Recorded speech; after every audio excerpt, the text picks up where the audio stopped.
Welcome back, all you chill cats, killer kittens, and variations thereupon. Thank you, Roasty Ghosty, for the lurk. We are now playing Wytchwood, which, would you believe? Sorry. We're now playing Wytchwood, and it sort of thematically matches with what's going on in my face because this is a game where you make potions, and you do spells and enchantments and those sort of things. I don't know a huge amount about it, but I do know that there are some things that you can do that result in negative things happening to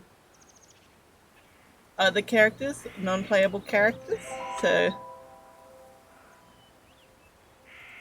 that's interesting. I don't know a huge amount about it. My trigger warnings for this one are a little bit sparse. Again, if you need trigger warnings for any of the games I play, it is !TW for the trigger warnings, for the content warnings.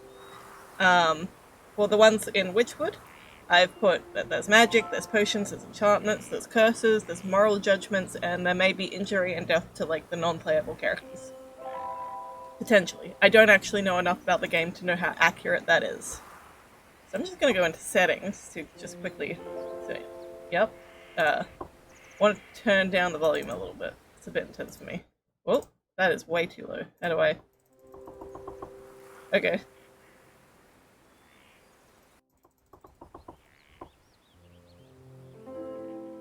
Yeah, the effects were a little bit overpowering, I feel like. Hopefully that's still audible on your end. Let me check. Let me check.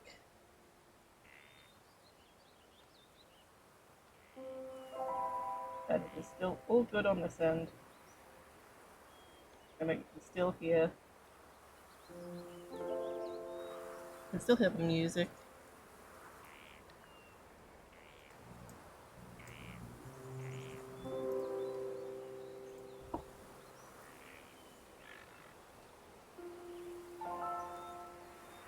That seems alright, I think. I hope so.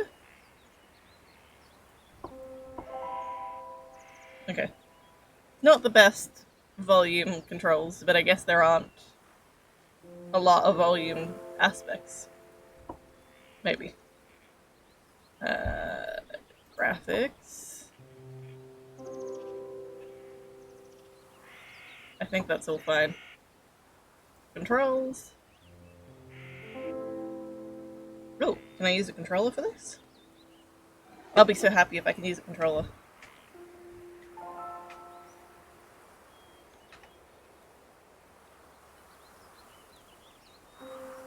Whoa. The mouse is like floating.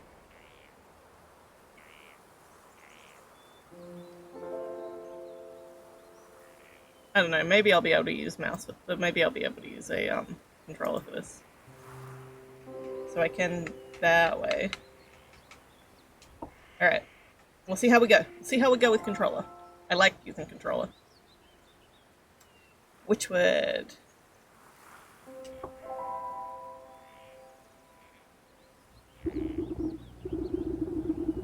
Swamp. Once upon a time, there lived a little... I'm already getting words wrong. Once upon a time, there lived an odd little witch in an odd little house. She had an odd little kitchen with an odd little mouse. She spent most of her days tending to her odd little garden and resting in her odd little chair. On this day, however, her sleep is interrupted by an odd little noise. Who's there? Get up. Oh, this is us. Us with a pot on our head. Who are you? Whoa. Okay, the music got loud.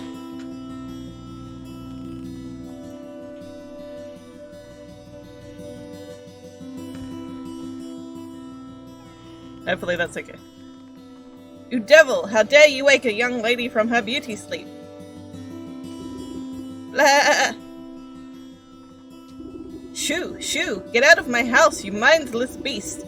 You're making a mess! With a swift kick in the rump, you boot the goat through the front door.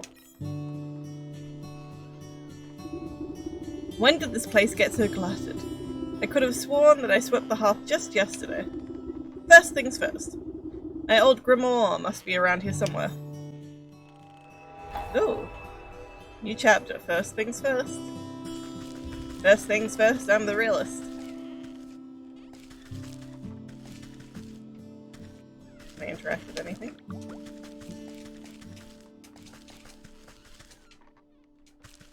Can I go back on my chair?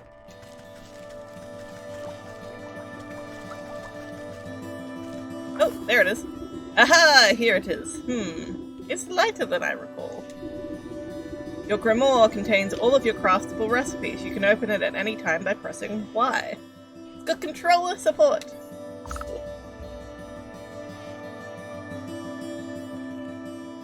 Alrighty, great. It has controller support. Alright.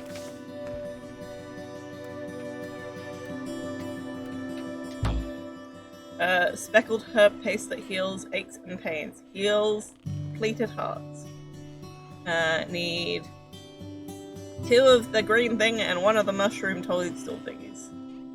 Forest herb and hag shroom. Okay, nothing in my inventory. The map is just my home right now.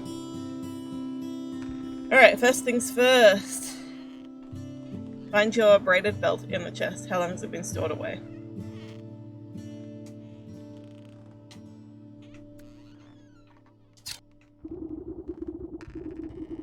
All my recipes are missing! That damn creature has chewed up all the pages of my book. Where's my belt? I need it to carry my things if I'm going to confront the beast. I must have left it in the trunk over there.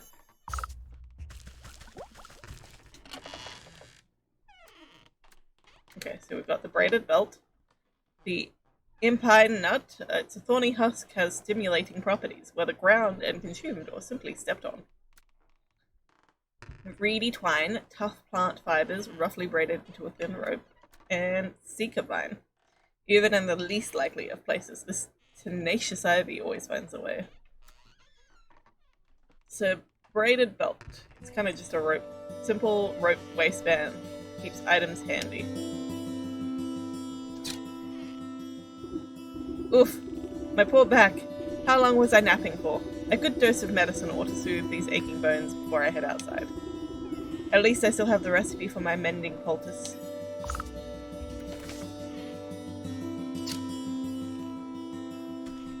Oh, I've got some here. I got some in my house. Zaprani! Zapranery. I'm so bad at pronouncing names. Hi, how are you? You remember me quite? Hi! How are you doing? I am so bad at remembering people, so I hope that you can inform me how you remember me.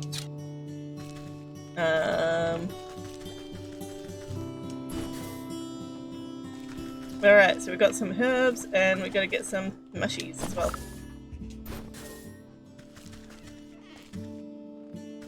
Is there anything else I can pick up? Should I take things here? Might as well. Alright. Oh! Oh, away from me.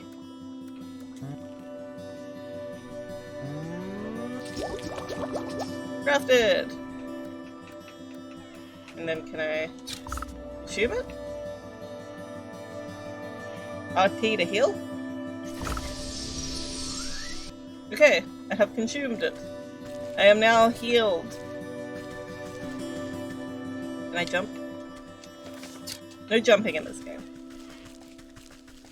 Where is the outside? Oh, this way. Oh. You have to hold buttons. You step outside into a humid marsh and immediately stub your toe on a twisted root. Damn. Let me know if the music is too loud, by the way. I feel like I'm battling it a little bit. Ouch! Close your eye for a wink, and the next thing you know, the whole yard has gone to weeds. Somewhere in the distance, you can hear a braying through the dense bramble. Where'd that cross-eyed Billy get to? He could at least put these gnashes to good use on this lawn. Open your map to get a better look at your surroundings. Not that. It's that. Well, this is a terrible look at my surroundings, huh?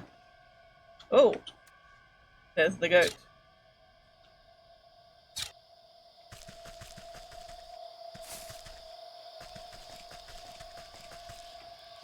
Is that the statue of the goat?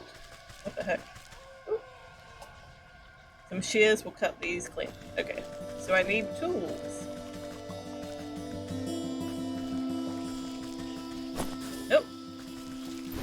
Collect these. Can't open the chest though.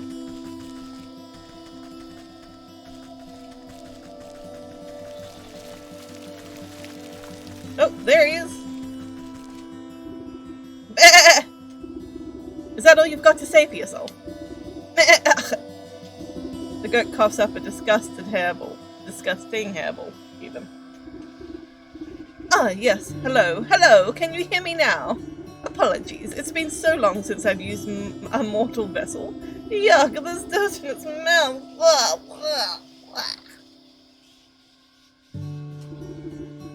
You can talk? Of course I can talk. Has your mind become so filled with cobwebs that you've forgotten your old friend? You wound me, madame. It's good to see you up and about. I was beginning to wonder if you'd ever awaken. Though I suppose time flows strangely in this place. Anyway, I've come to collect. Do you have the amount we agreed upon? Amount? Amount of what? Oh dear, if you really don't remember, we should go over the contract details again. Down there. The goat nods its head towards the ancient stone gateway looming nearby. Just how am I supposed to get through that solid rock? You're the one who sealed it last. Take a closer look and I'm sure it'll come back to you. Open your witch's eye to inspect objects and creatures and discover their weaknesses. I'll help you out, trust me. Okay.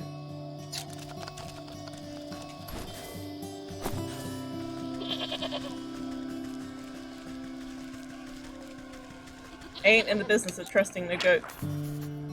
An unusually large standing stone wrapped in enchanted engravings even. Unveiling powder. Okay. You learnt that recipe. Don't underestimate your senses, my dear. You may be old, but you can see things others cannot. Hidden weaknesses lying below the surface. Ah, I can see it now. There are shallow runes etched into the surface of the stone. They are far too faint for me to read. A powder of unveiling ought to do the trick. If you hadn't made a snack of my book, I wouldn't have to retranscribe my recipes. I shall not be held liable for any losses or inconveniences incurred in the result of abysmal possession. By inspecting objects and creatures, you can learn new recipes to craft a new grimoire.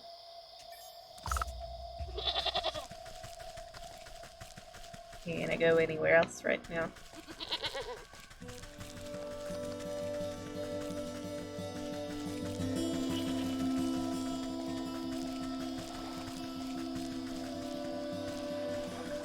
I need some shears for these things.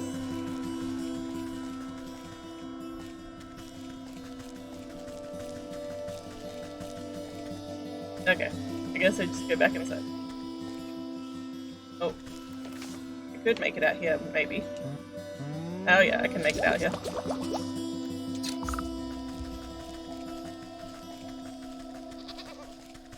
Thought I had to go back inside for some reason. Whoa! You smear a handful of the glowing powder onto the runes of the doorway. A cool blue light emanates from the glyphs and envelops the entrance in its aura. Oh my gosh, I'm having difficulty. You squint, attempting to discern the meaning of the letters. They appear to be in some obscure runic alphabet. What gibberish is this? It looks like it was carved by a frightened hen. It must be written in umbral tongue. Allow me to translate. The goat steps up to the doorway and pauses. Well, what does it say? The goat swings its shaggy head towards you. Dark, matted wool obscures the creature's beady eyes. I cannot see. Unbelievable. What help are you, then? I didn't come here to help. I came to collect. Now do something about this mop of hair, would you? Fine, fine. I think I have some rusty old shears down in the garden. Now I can get the shears. Where's my garden? Is this my garden?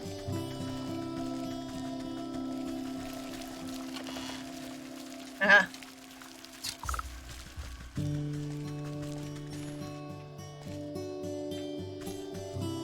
Yep. Aha.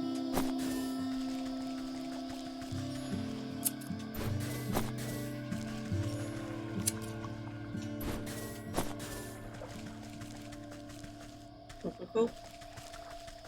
Collecting things. Oh.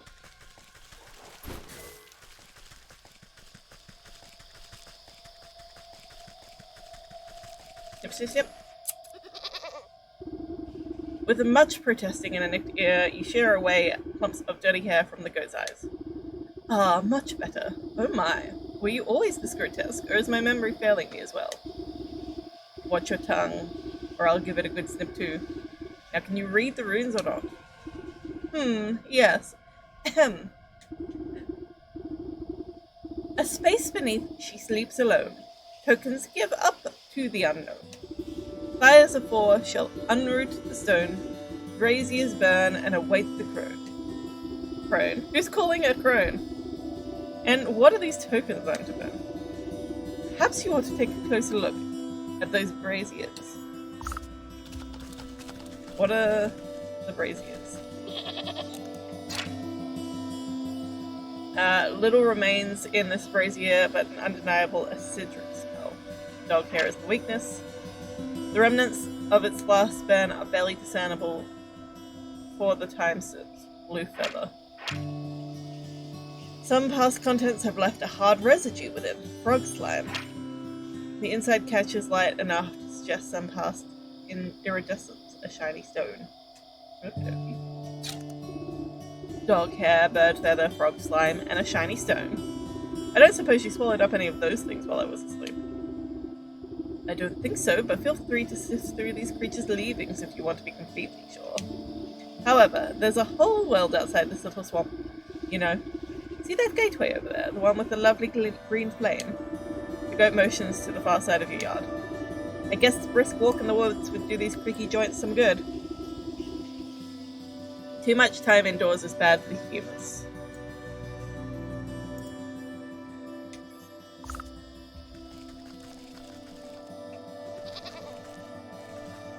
Where is the green flame?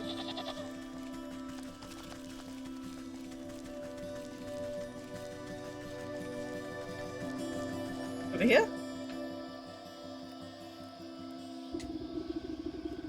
Thick, tangled vines have overgrown the ruined entrance. Something sharper than your fingernails will be needed to get through. Snip, snip. Snipping and tearing, your shears make short work of the bramble. Into the darkness! Into the darkness! You cut your way through the remaining vines and suddenly step on a cold stone dais. Time seems to flow backwards, or maybe it speeds forwards. An oppressive star-filled void stretches as far as you can see.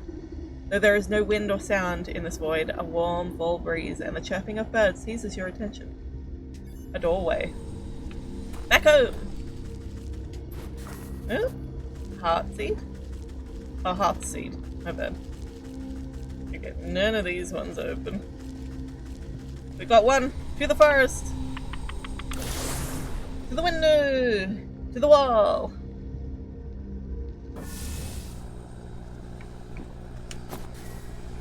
Stick. Oh, hello. What? A simple trap is what I need. Okay.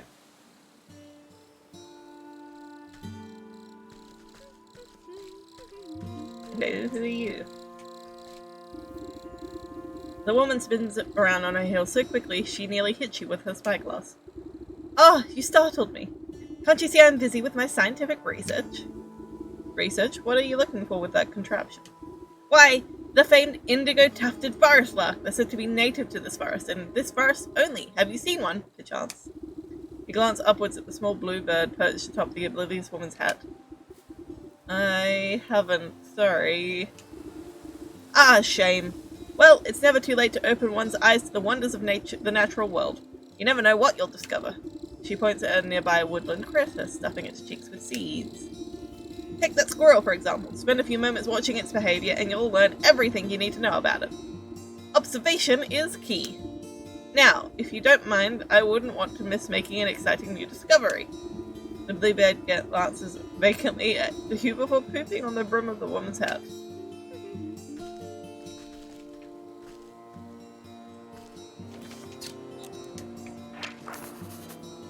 Snap trap.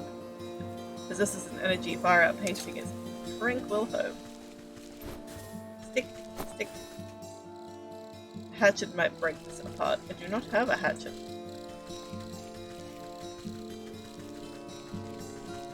The art style of this is really cute though. Oh.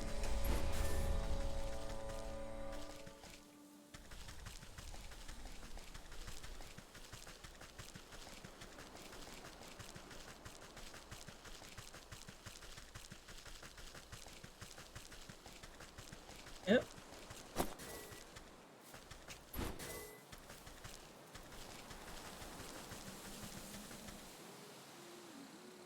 What the heck?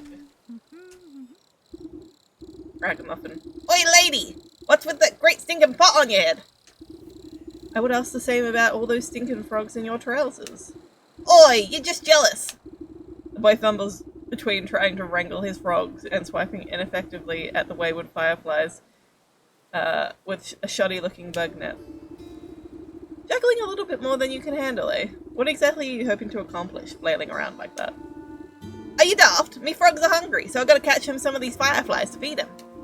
He takes another wild swing, missing his target entirely. Why don't you let me take a few of those frogs off your hands for a moment? That would let you swing that net properly. Oh, I see how it is. You're after me precious prizes. Well, how about I give you the net and you catch me some fireflies? And maybe I'll think about trading you one of my froggies. The boy waggles his net in your face.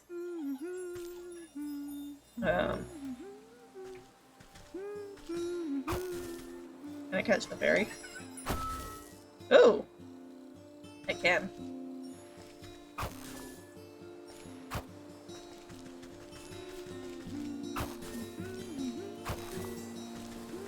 So, what's going on here? Ragamuffin, his enthusiasm for catching frogs is not tempered by his limited ability to hold them. Fair enough. Oh, hagstrom. An oddly shaped fungus with an evil odor. Firefly, tiny insects that emanate an unnatural glow.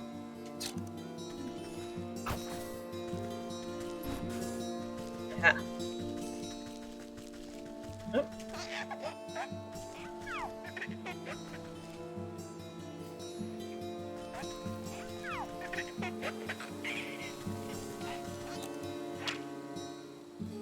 Most mushrooms don't do this much wiggling. Weaknesses. Interact and log as hatchet. Okay. So I need to come back when I have a hatchet. For the changeling. I don't currently have a hatchet.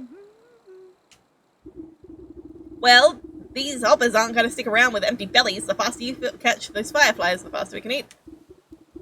The frogs can eat. The boy holds out an empty jar with holes poked in the lid.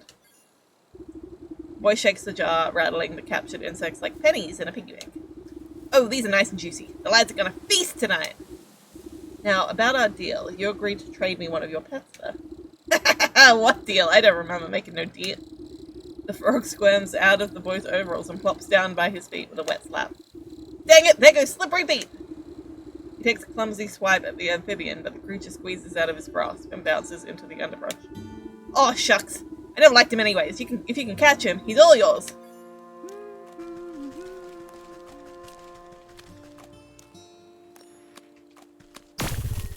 I got him. I guess I'm keeping your net.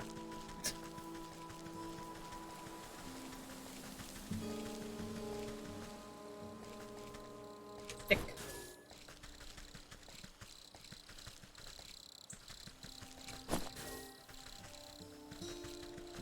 I'm a big fan of the art style of this game. It's very cute.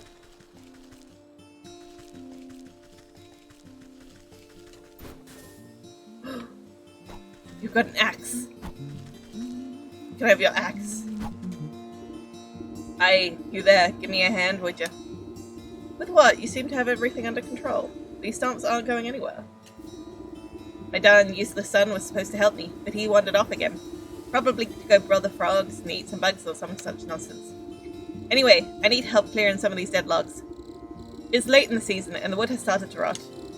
Just be careful with the purple mushrooms that sometimes grow inside. They make you powerful, sleepy if you breathe in the spores. As much as I do love poisonous fungi, I'm not much of a lumberjack. Nonsense! Anyone can experience the joy of splitting a fine stump. Here, my boy won't be missing his hatchet. The woodsman spins a sharp-looking hatchet in his hands and thrusts the handle at you. I take it! I take it, I take it, I take it!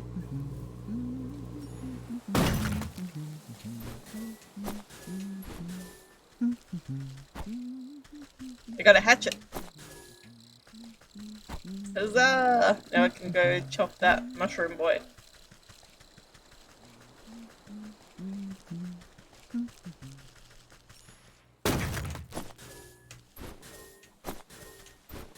I like this. Big fan of this hatchet thing.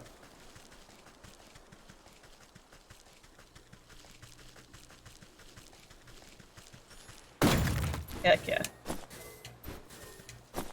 Nice.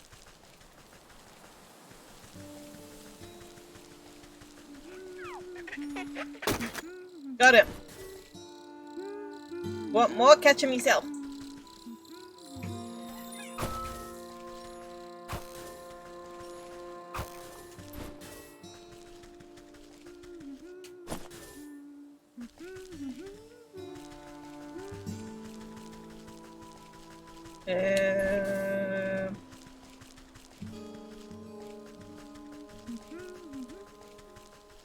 Pull these. Can I catch the bird? Nope.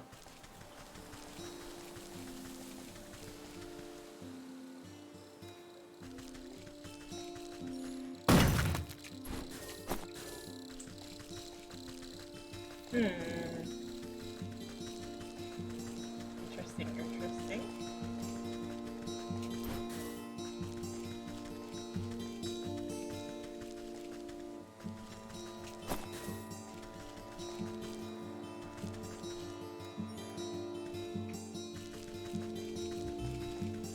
Who are you? Evening, ma'am. Come to check on the pottery. I'm afraid I just fired the kilns up, so they'll still be a while. Pottery? Oh, I was just admiring the fine canine over there. You point at the scraggly-looking mutt patrolling the yard. May I give her a petting? Oh, you can try, but I wouldn't if you value your fingers. She's a touch bitey today, and doesn't much like people going near the ovens. I have a way with animals. Surely I can find something to calm her down. Alright, what do you need? Sporificate morsel? And she is. Okay. Could dig some coals with the right tool. So I need a good shovel.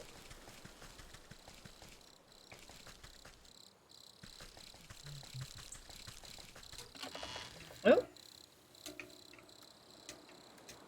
I'm stealing. Nope. Not a fan of me right now. He's not a fan. Alright, I got an ad break coming up, so we will be right back. I'll catch you guys after the ad break. And we're back. Alrighty, let's continue.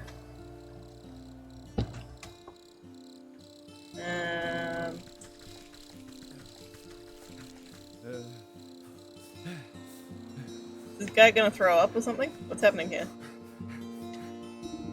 Oh man! Oh jeez! Oh, I don't know about this! Oh! You tap the man's shoulder and he nearly tumbles headfirst into the well. What's the matter with you? I could have fallen in! Then perhaps you shouldn't be leaning over the edge, like some wobbly stalk. What's so interesting down this well anyways? Well, my grandpapa used to tell me that people drop all sorts of treasure down there. Just waiting for someone to dig it up. I got myself a trowel and thought I'd give it a go. But the rope's out, and it looks awful dark and damp. I get goosebumps just thinking about all the ghoulies that might be working down there in the shadows. Ever considered that those ghoulies might get goosebumps thinking about you lurking up here in the sunlight?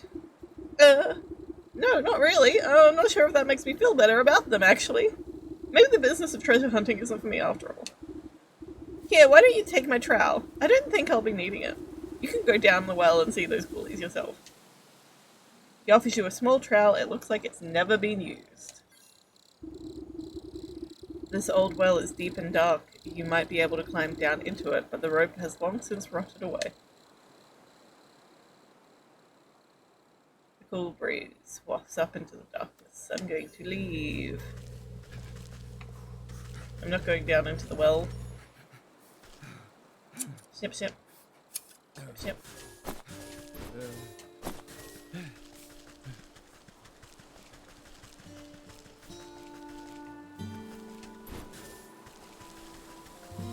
Skip, skip.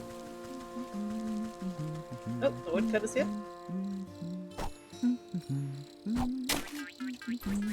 Oh, what's this? Oh, catching that, okay.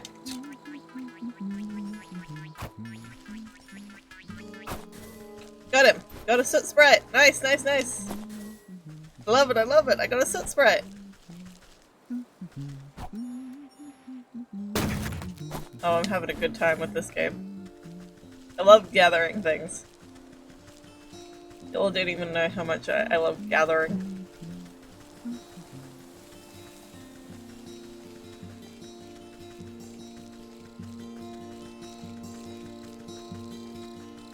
Ooh.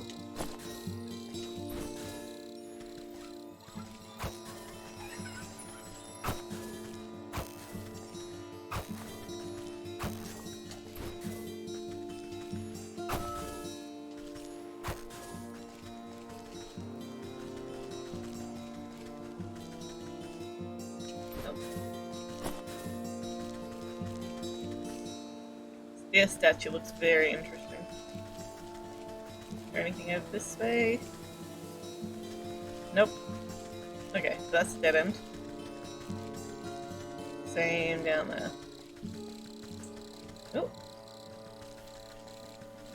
So I don't quite have the ability to make a trap just yet.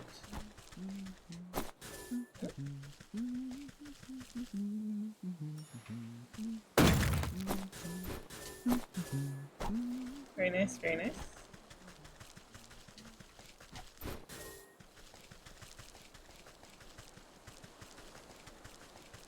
The little, like, running sound, it's so cute.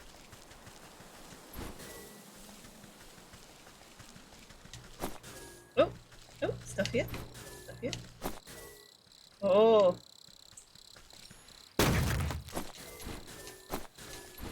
Nice, nice, nice. Nice, nice, nice. So, what about the birds? So I need a snap trap for those as well. So snap trap for the birds and the other thingies.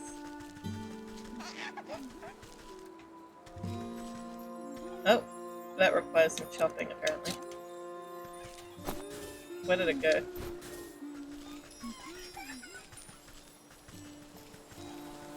Not there.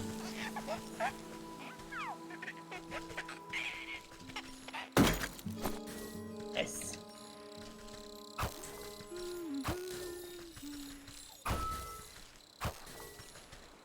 Yes.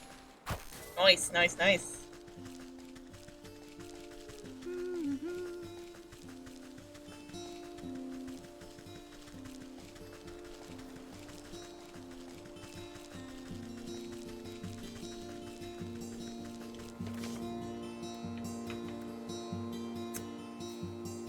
So for this, I need... What are the things I need? Oh, no, that's the wrong one. I need a sporific potion, and I need a meaty morsel. A sporific potion requires that, a jar of water, and the imp eye nut, late cap. So we don't have the jar of water. Oh. Wicker work. Okay. Oh, we can craft this. Okay. So how many do I need? One. Craft. Mat trap. Okay.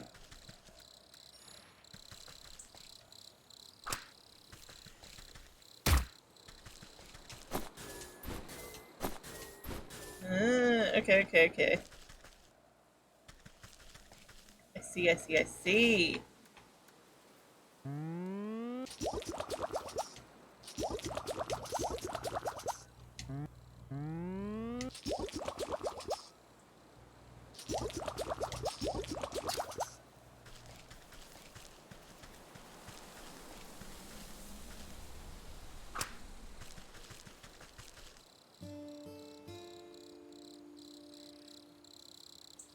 Ha ha ha!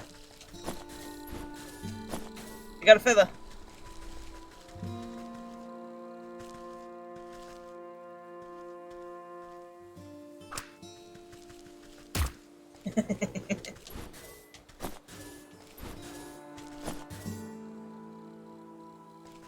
Alright.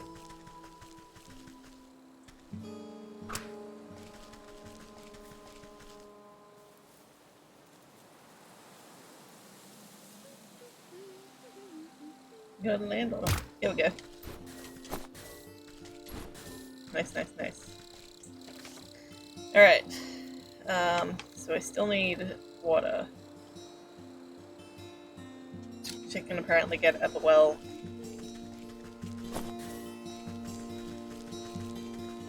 Oh.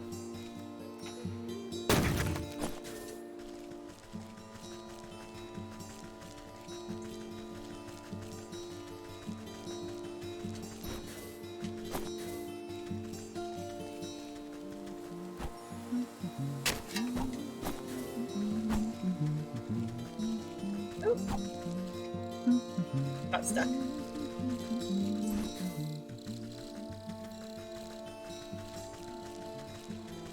I like that everything just sort of replenishes. It replenishes infinitely.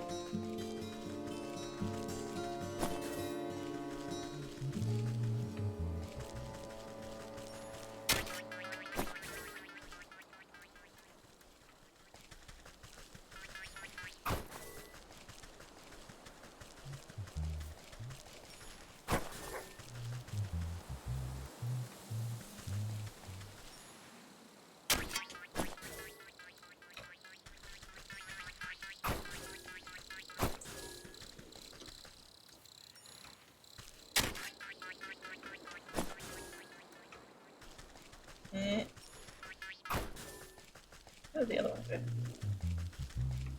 Oh, over here. Did I lose it forever? I think I lost it. Oh.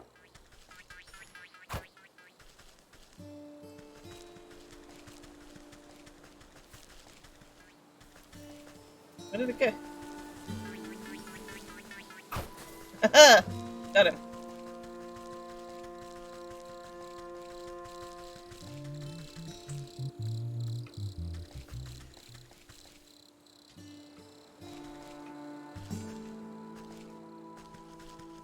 No, not shovel up any of these ones. I guess I got the ones that I needed. Oh, hang on.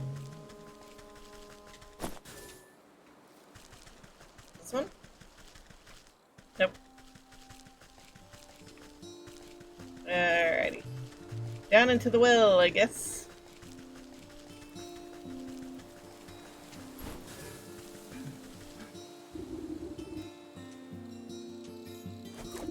You toss a length of strong homemade rope down into the darkness. It seems it should support you without much fuss. Into the well! Into the well!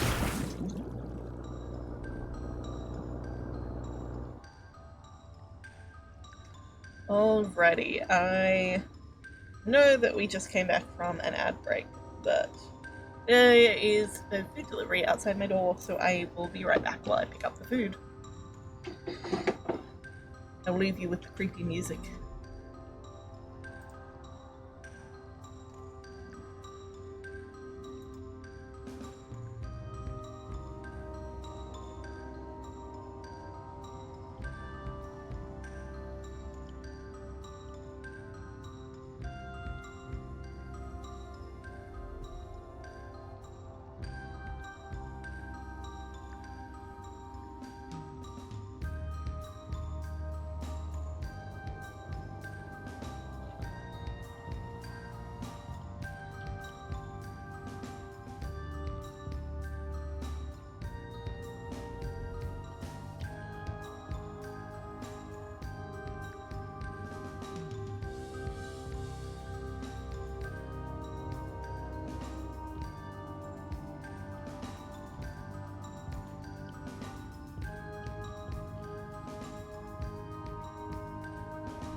Alrighty, I am back. I will be pausing intermittently because I got some noodles. I got ramen. It looks fantastic. I know that you guys can't see it very well, but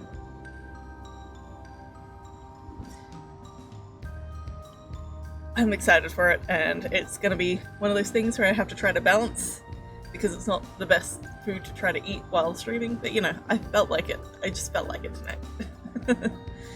So, alright, we're in the well. Oh, there's gold down here. There's gold in them there wells. Need the trowel. Okay. Oh, I got a shiny stone.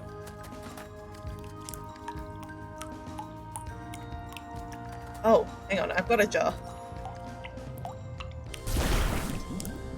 Huzzah! Jars of water. I did it.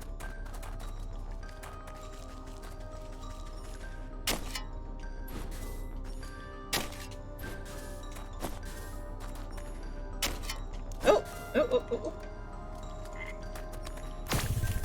I got a frog.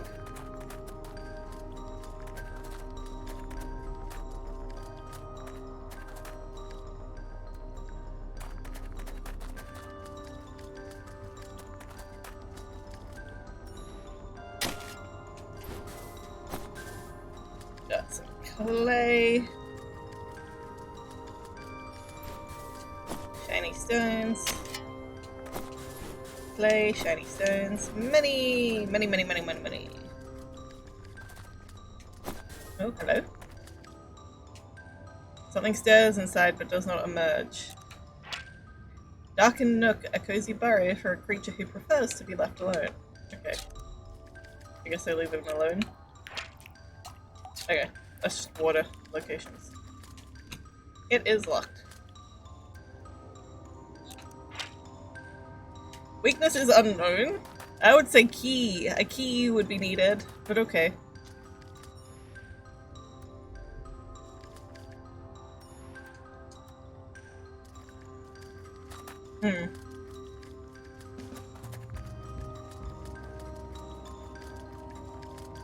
Alright. Let's emerge.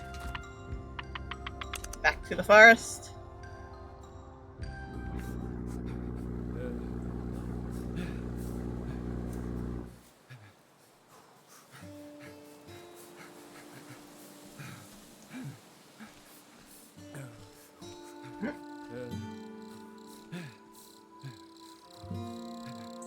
Oh, they gave me big chunks of radish. Look at this.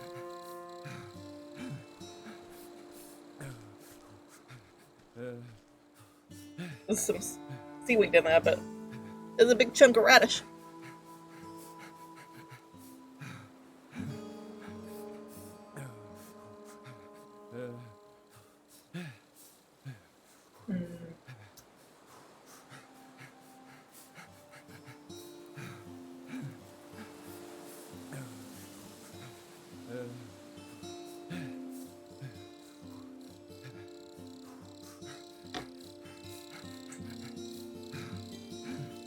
Alrighty, so I can make the thing that will get me the dog hair now.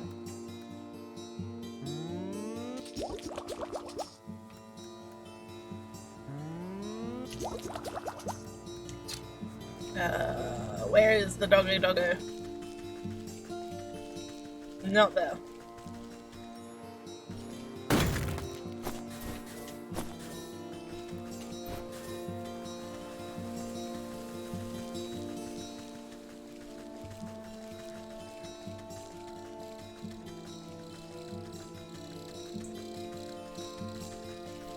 Nope. Where's the doggo? Up this way. Up.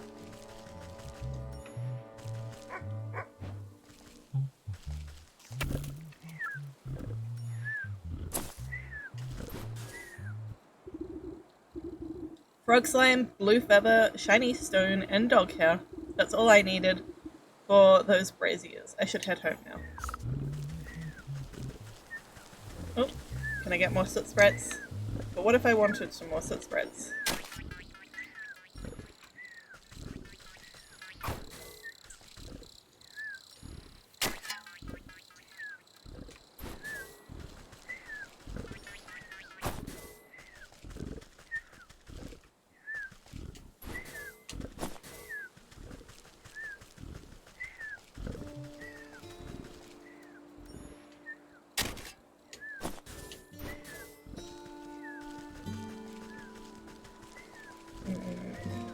Okay.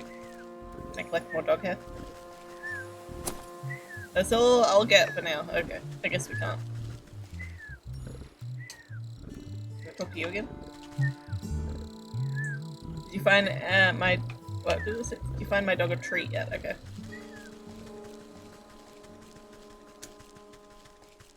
Time to go home.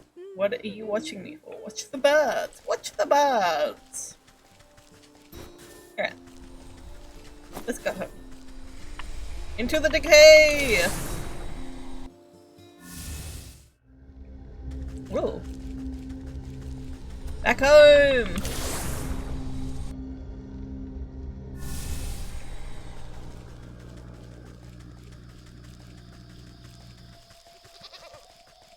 Hello! What was this one again? Blue feather. A strong force pulls the feather down into the large basin like a magnet. It bursts into a bright flash of light as cold flame engulfs its essence. Waits an offering. Dog hair. The dog hair takes a moment to fall from your fingers, fluttering down into the basin one by one. The fur bristles into a foul-smelling coils before erupting into a cold green flame.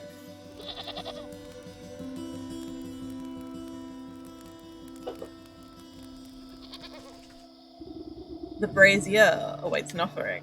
Rug slime! You gently squeeze the globs of wet slime from your satchel into the basin. The mucus bubbles and pops before cold flames reduce it to fine, odorless ash. A shiny stone. You drop the stone into the basin with a resounding chiming sound. Fractures trace across the pebble before it cracks open and a cold green light swallows it within its flames. The emerald flames of the brazier play strange shadows across the stone doorway. Watch as fingers of shadows crawl up the rock face and crack open the solid granite like a stale bread. The stone crumbles away into darkness, revealing a yawning stairway descending into the cold earth. After you, madame. Into the shrine!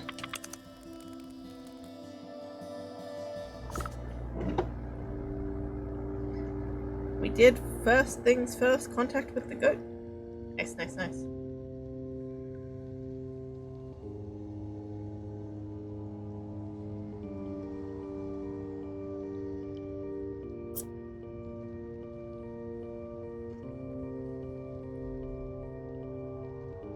Don't forget to stay hydrated, everybody.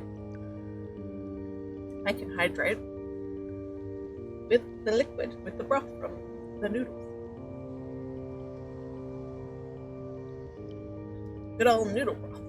Love it. Huh?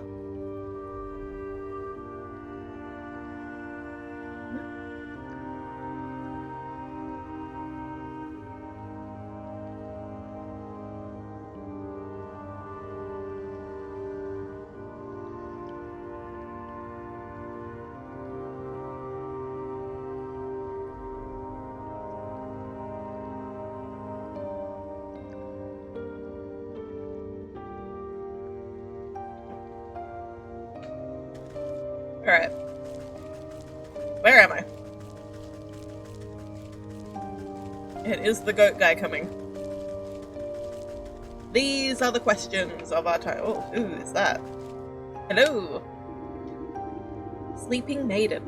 Encased inside a gilded crystal coffin lies the body of a young woman. Though she sleeps in an enchanted slumber, her ageless features express her deep sadness.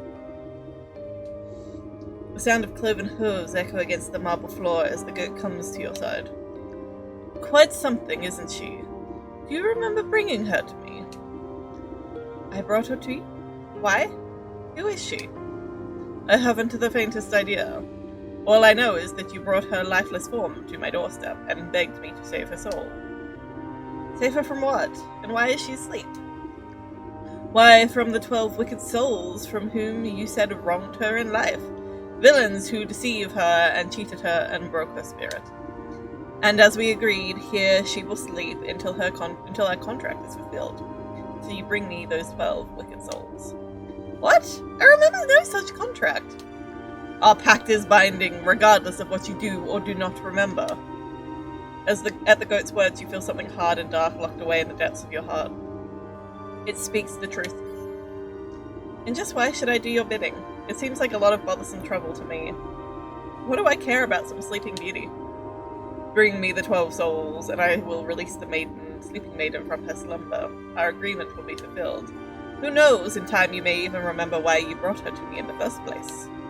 Or you can simply return to the comfort of your little hovel, where you will waste away until the weeds grow so thick that not even your shears will be able to cut you free.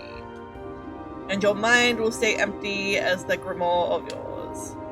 But it's just a big decision to make hastily. Why don't you sleep on it? A heavy weight fills your marrow. Your eyelids flutter, barely able to stay open. What have you done to me? I can't stay awake.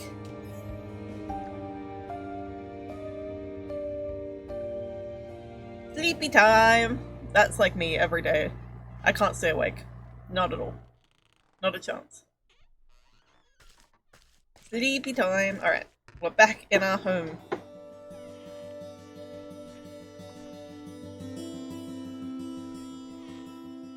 I'm gonna eat the egg.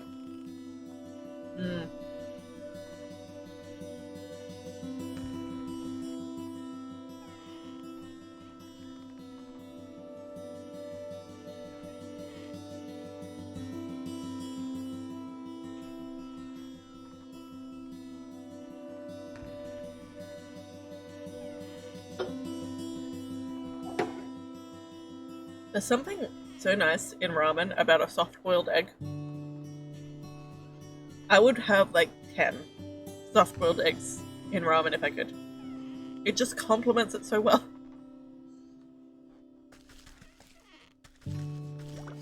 Alright, so we've learned some stuff. Oh, we could make empty shells. Cool, cool, cool.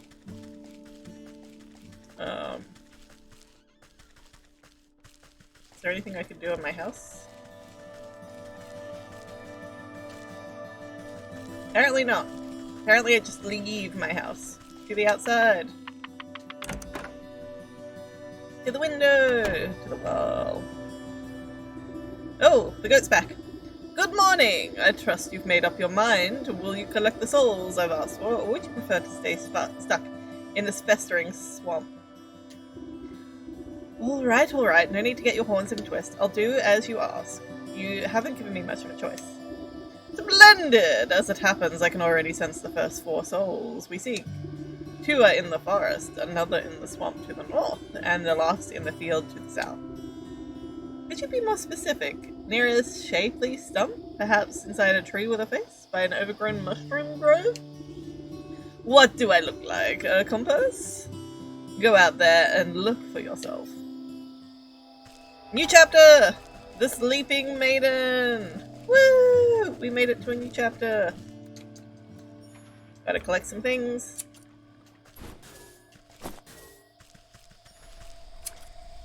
Always be gathering. Always be gathering. You don't know when you might need the things that you're gathering.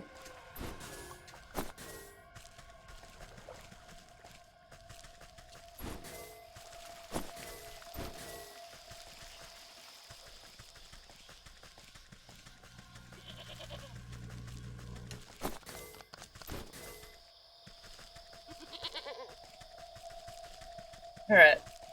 I'll go back to the forest. Oh, somewhere else has opened up. Into the darkness! Has anywhere else opened up?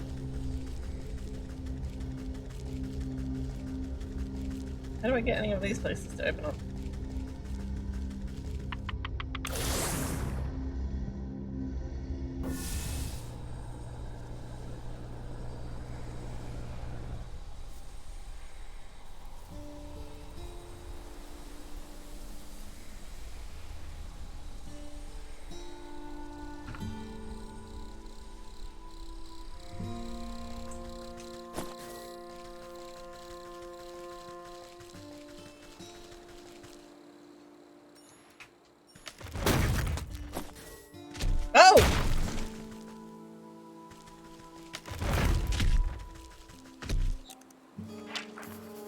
Weakness is a cinder box. This tree seems particularly angry about something, maybe everything. Interesting.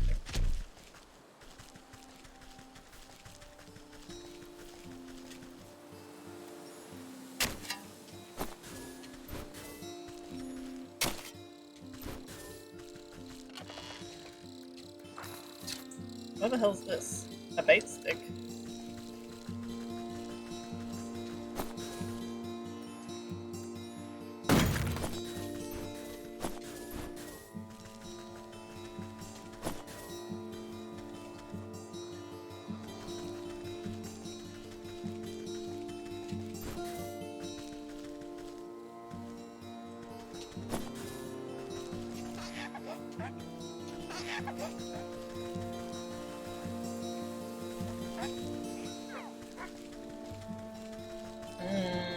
Interesting.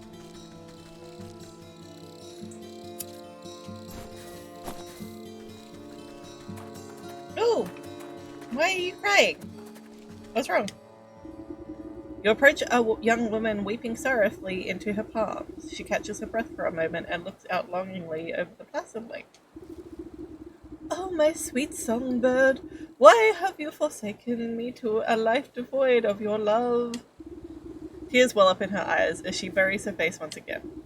You consider leaving this melodrama well enough alone, but something about the poor girl reminds you of the maiden slumbering under your house.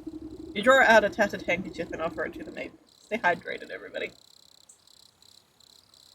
Don't let the tears dehydrate you. There. Dry your tears, my child, and tell old Granny what the matter is. Oh, thank you. You're very kind. She takes the cloth and daintily dabs the corner of her eyes. Swallowing the last of her sobs, she composes herself before sighing wistfully. It's my beloved, such sweet and romantic man with the voice of a meadowlark. I get it. He dumped you. Well, don't worry. There's plenty of other frogs in the swamp. What? No, he loves me and I him. Though our families would never allow us to be together, he'd come and sing outside my balcony every night. One night, we both vowed to escape and meet by this lake. Her lip quivers. I waited and waited under the waning moon, even past the morning sun, but he still didn't reveal himself. Tough break, maybe he just wasn't that into you. The woman snaps at you with a sudden vitriol. He would never abandon me! We were destined to be together! She slips back into a melancholic gaze out over the lake. Even now, I can still hear the beautiful melody of his lute coming across the water. Over the dull sound of lapping waves and quacking waterfowl, faint notes of some faraway string instrument whisper through the reeds. Oh, I hear it too. Maybe you aren't just mad in love. It's coming from somewhere in the middle of the lake. He's out there somewhere. I just know it. She crumples into another dramatic bout of inconsolable tears. I wouldn't marry this woman. Because she knows that her lover is close by. She knows that he can't get to her, and she's not doing anything to get to him. Like, that's not good. No self-motivation there. Now, I'm sure it's just some echo bouncing off the shore. I'll go and find where this tardy bard of yours has run off to.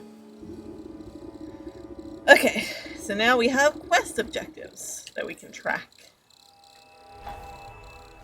Ooh, the snake. Snake in the grass. Snake in the grass.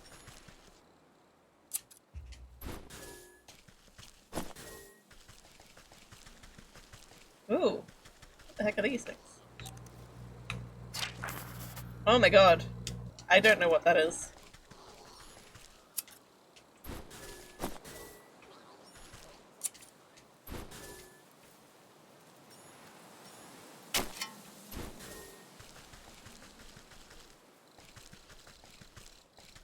Can't go that way.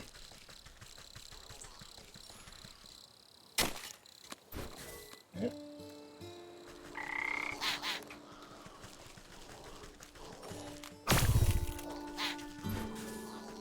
Ah! Heck. Alright, I need to make myself some of this healing brew.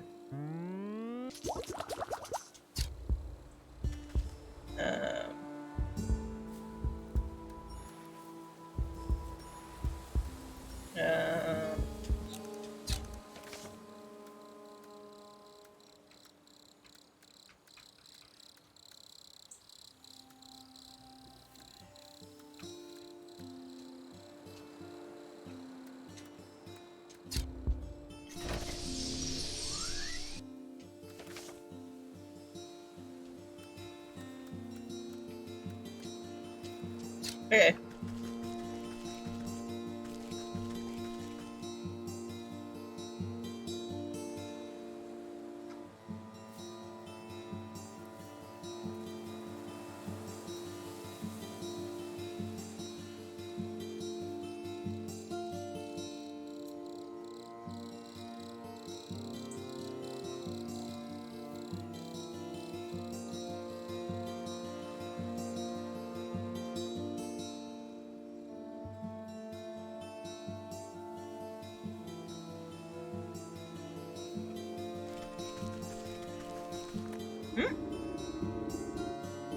The music seems strongest on this shore, but even here you can't quite place the source. It seems to be emanating from the half-sunken ruin poking out of the lake's waters. Maybe that full bard is hiding way out there, but I swim as well as hens fly. Suddenly some unseen voice chitters mockingly into your ears. Oh, hee hee, the music man, you'll never see.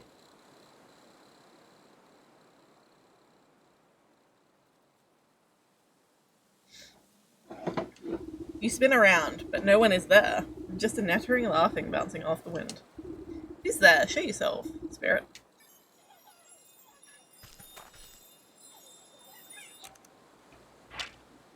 Oh, unveiling powder and a catching net. Okay. So, how do I make the unveiling powder again?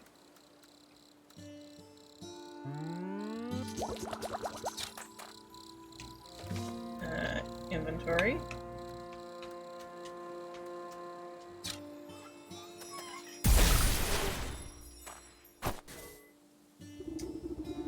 You snap your hand around the elusive creature and squeeze. Ah, let me go, you knobbly pot. You're crushing the life out of me. Trifling little pest, what do you know about the music? Music? What music? All I hear is the slapping of the waves and peeping of the birdies. Your wrinkly old ears must be full of bugs. Don't you play smart with me. I'll pop your head like a daisy. Oh, you mean that music? That's the sound of the snake traveling circus. I thought everybody knew that. Circus stays still, but the door is the thing that travels. You see? It's like the Midnight Circus. That's a good book. I recommend the Midnight Circus if you haven't read it. And right now the door is on the lake, but you'll never get in. You give the wretched sprite a good shake, and a shower of glittering dust sheds off its wings. Tell me how to cross the lake, or I'll make a necklace from your teeth. Ah! Only Feyfolk can show the way. Dirty fairies built a bridge. Keep all your big folk out, unless the snake invites them. You're a fairy, aren't you? Where is this bridge? Ha! We're a pixie, not one of them pamby-pamby mushroom herders. Besides, the bridge is invisible to big stompers like you. The creature peers over your shoulder and waves its tiny arms. Oh, look! There's a fairy now. Why don't you ask her? You turn to look, but in your moment of distraction, the pixie sinks its sharp teeth into your finger. Ouch, you sneaky little blighter! Springing free from your grasp, the slippery monster chitters and laughs and vanishes into a cloud of smoke. You look down at your dust-covered hand. Fairy or not, this bridge must be around here somewhere.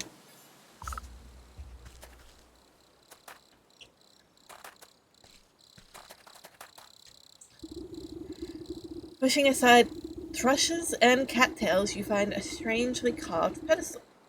It might be mistaken for a bird bath if you didn't know any better. As you run your fingers around the edge of the bowl, the remaining pixie dust on your hand flakes off, as if drawn in by an invisible force.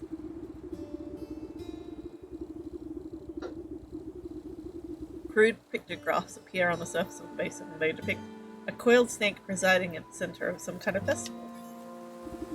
Directions on how to reveal the bridge are carved on the outside. You see symbols resembling fey dust, dancing fireflies, and bird feathers. Judging from the scribbles, it looks like these look to be the right ingredients. So fairy dust, fireflies, and blue feathers. Okay. So we need some more blue feathers, which means I need to put down more traps. For the birdies!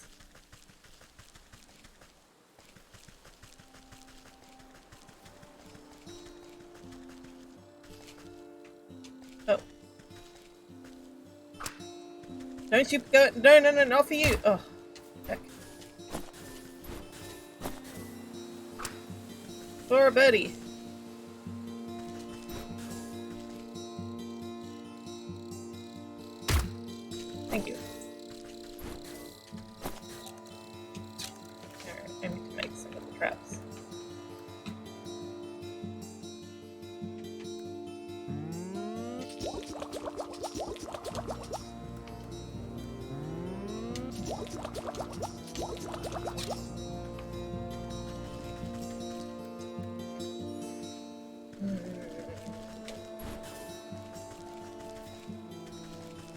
what's this? What a pretty tree. Pixie's nest. An assembly of Beatrice and Faye saliva, but one that some tiny beings calls home. Okay.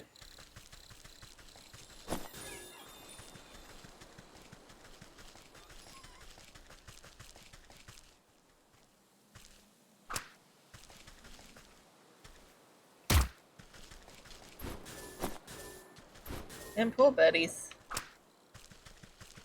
Come on, Betty. Come on, Betty. Oh. Almost had 2 birds though. Right. That should be enough.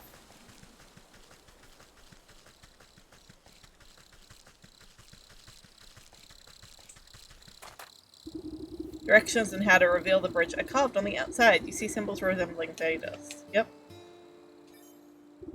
You shake out the fine dust into the bowl and it settles evenly to the inside of the surface.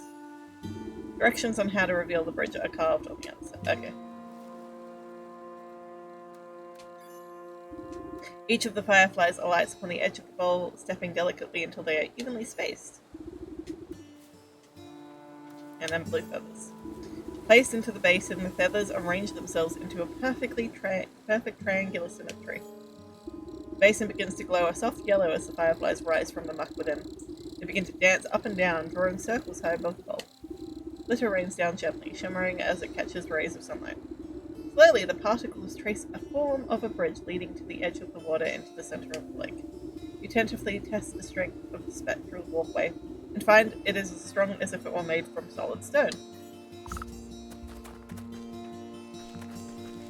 Nice! We're going to the circus!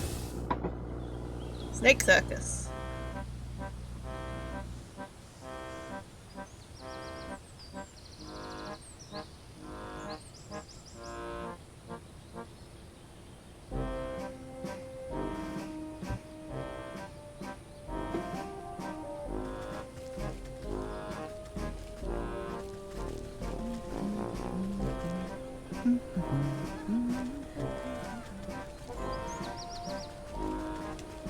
Oh, very nice. The steak would like to meet. People really like these palette tricks.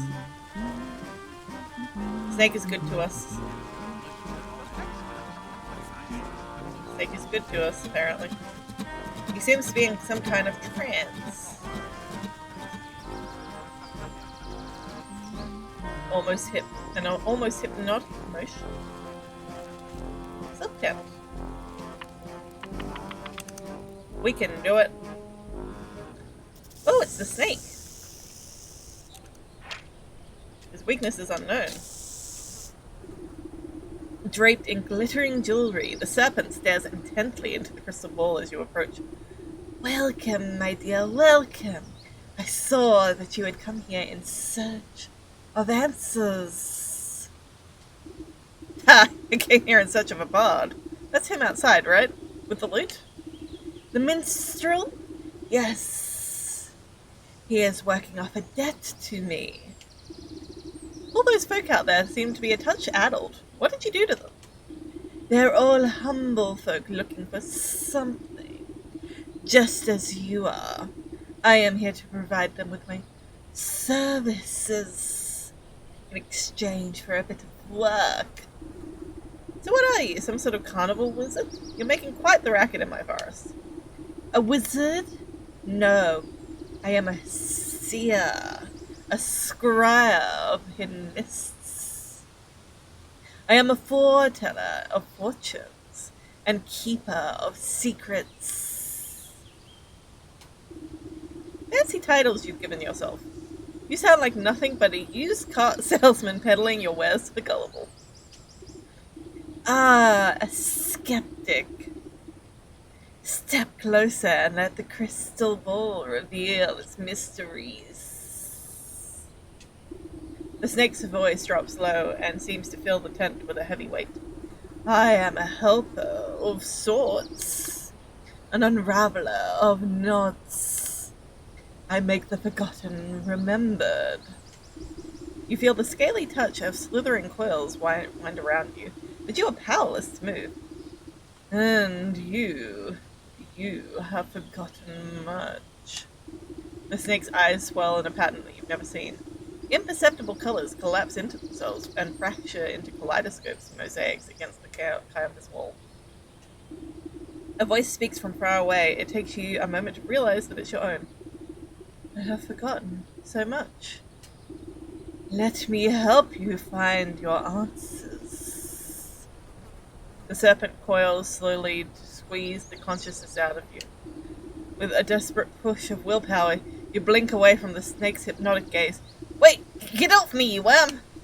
You wiggle your body like a sack of loose twigs. Despite your protesting bones, you manage to squirm free and tumble backwards out of the tent. When your eyes open, you find yourself back outside the snake's tent. You pick yourself up off the ground and dust off your shoulders. Harumph! I guess that sly serpent has some tricks up his sleeve. Better come up with a plan next time I go in there. The festival patrons seem confused after your tussle with the snake, as if the spell over them was momentarily shaken. The crowd disperses as they fumble around in a haze. Now's my chance to get in a word with that bard. Maybe I can get him out of this mess.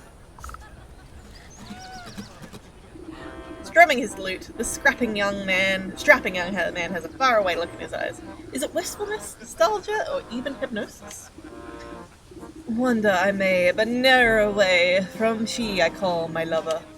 To my chagrin, I stumbled in and met the gaze of another.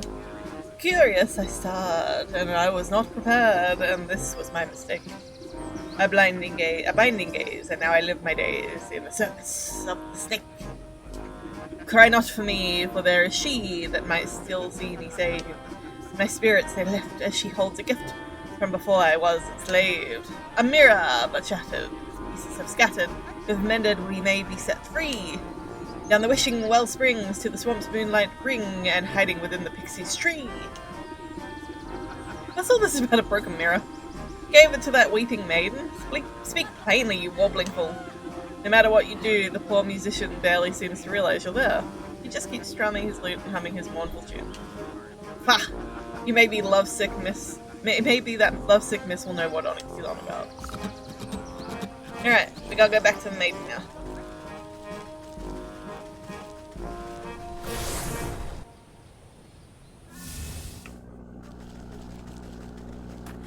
Maybe you go down this. Maybe I could just drag him out. Have I tried that?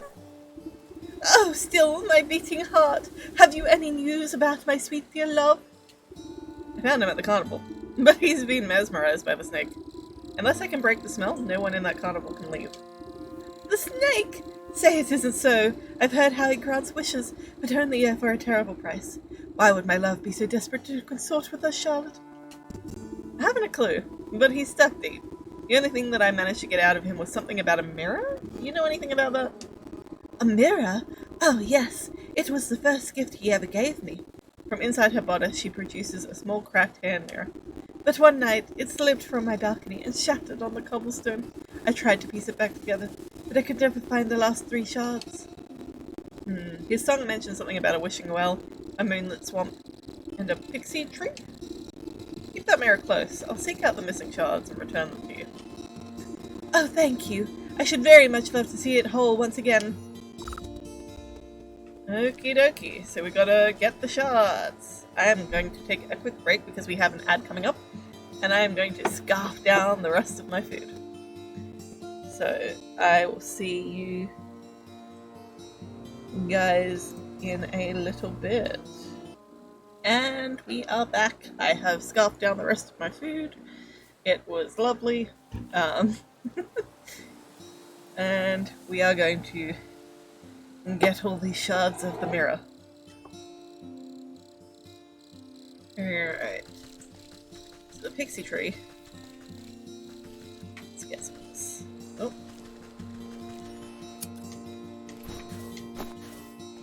It's over this way.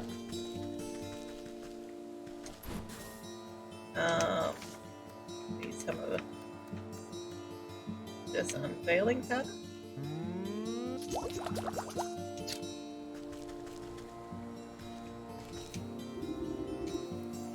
Now tree is littered with countless trinkets and bits of trash glued haphazardly together to form a glittering hive. You reach for a sharp piece of broken glass that could be the mirror shard, but pull your hand away at the last moment. 1,000 beady eyes peer out from the tree's knobholes. A familiar cackling voice floats above the others. You again, Metalhead. What do you want now? I've come for that mirror shard. Hand it over and I won't have to strangle you again. No way. We need the shinies to keep the gross fairies away. Best fairy repellent there is. What? Since when are fairies afraid of shiny things? Well, I don't see no fairies around, do you? But maybe we could work something out. Them smelly mushroom herders have been encroaching on our turf, see? They've been building those stupid little stone shrines of theirs. And worse yet, they seem to be hiring mercenaries to guard them. Can't go anywhere near, but maybe a big stumper like you can take care of the problem for us. And then you'll give me that shard. Hey, if there ain't no fairies, we won't be needing no fairy repel. Is it these guys? Okay. It was the dull thing. So what do I need for the dull thing? Grain, off a leg, and sewing kit. So I can make a sewing kit. I can't make a sewing kit because I need a skeeter's flute. Okay, so I can't do that.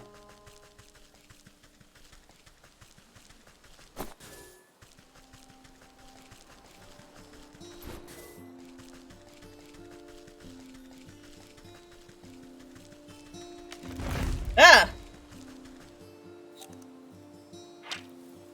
Okay, cinder box. Do I have a recipe for that? Oh, I could make one.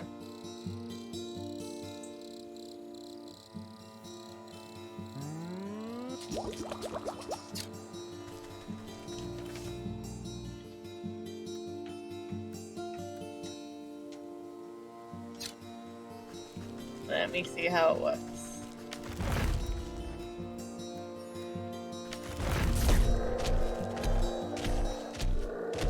Does it kill him?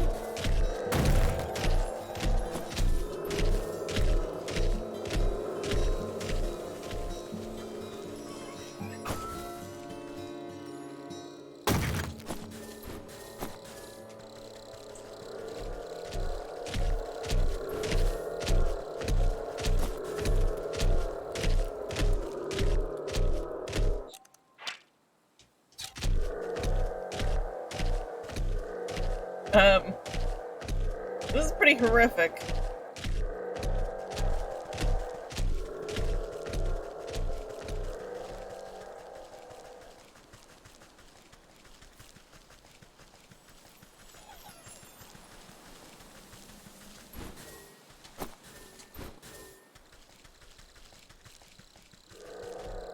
Oh god. That's horrific.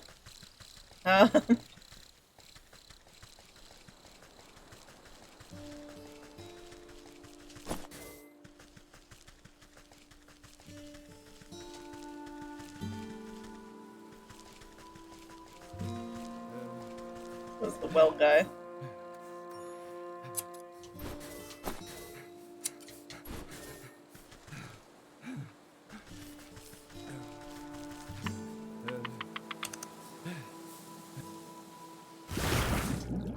Into the well, into the well.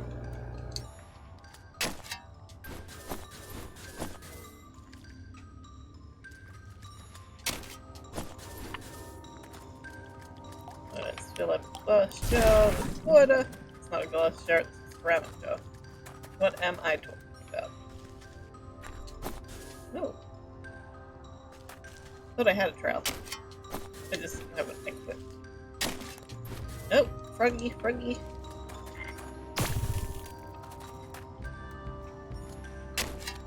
Oh my god.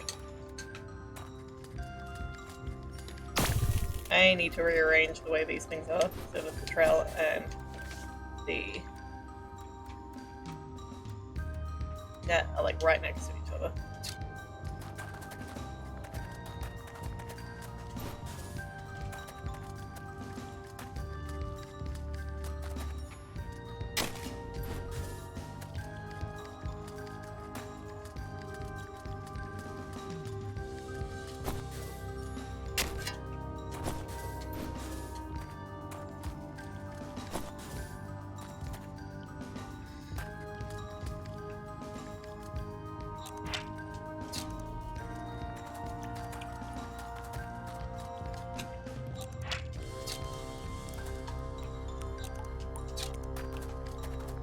Okay.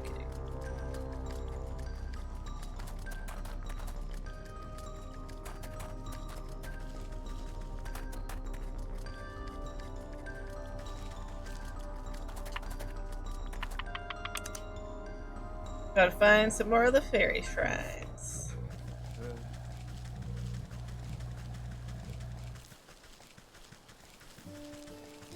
What's going on with you? Oh, hello there. Sorry, I think I managed to get most of this debris off the road. Looks like you've made a fine wreck. What on earth happened to your cart? Yes, well, you see, I was sent on a very important mission by order of my captain, the bear. The bear, you say? What sort of mission? It's my job to make sure the lake shore camp is well stocked with provisions, but most importantly, a steady supply of honey for the bear's favorite meat. I was just on my way back from the apiary with a cart full when, oh dear, or something darted out in front of nowhere. It jostled my poor mule so bad that she broke her bridle and ran off. My own heart nearly leapt out of my ribcage. Piled the damn cart right into the ditch she did. Now every barrel is smashed, and I can't bring myself to report back empty-handed. The bear will have my guts for garters, I'm sure of it. Bear sounds like quite the brute.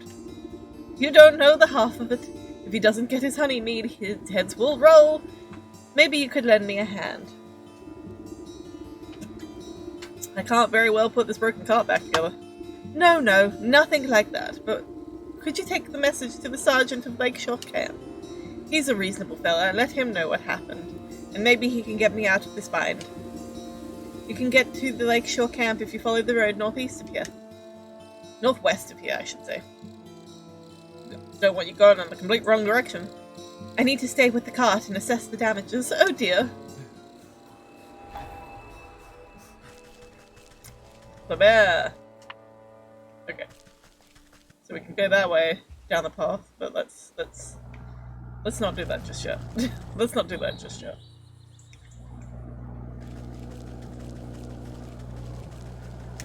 We got other things to do.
Oh.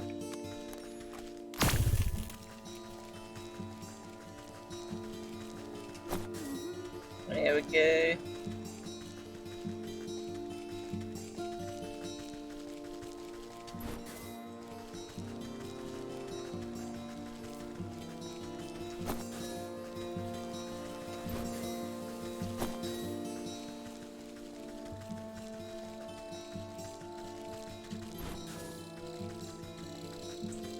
Let's like chop off.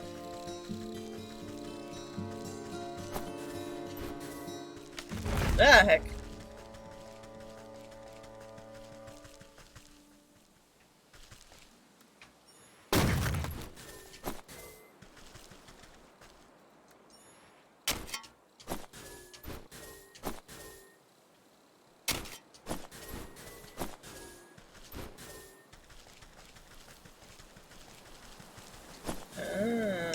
I see. Oh. It's a I need to deal with that dog first situation. I see. For no particular reason, we need to deal with that dog first.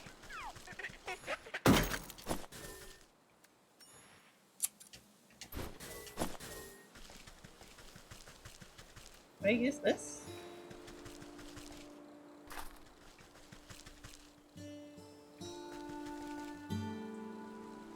Nope.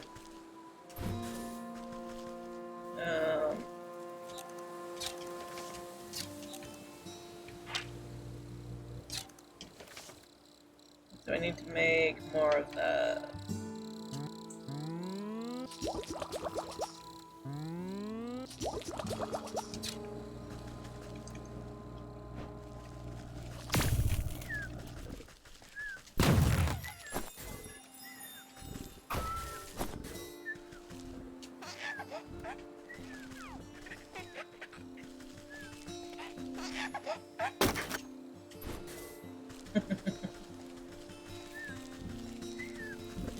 Oh no, I probably shouldn't enjoy it as much as I do.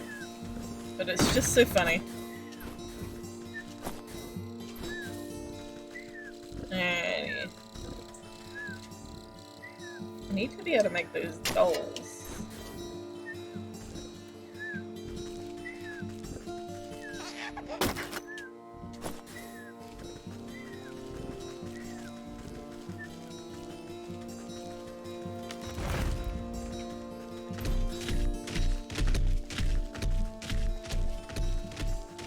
Angie.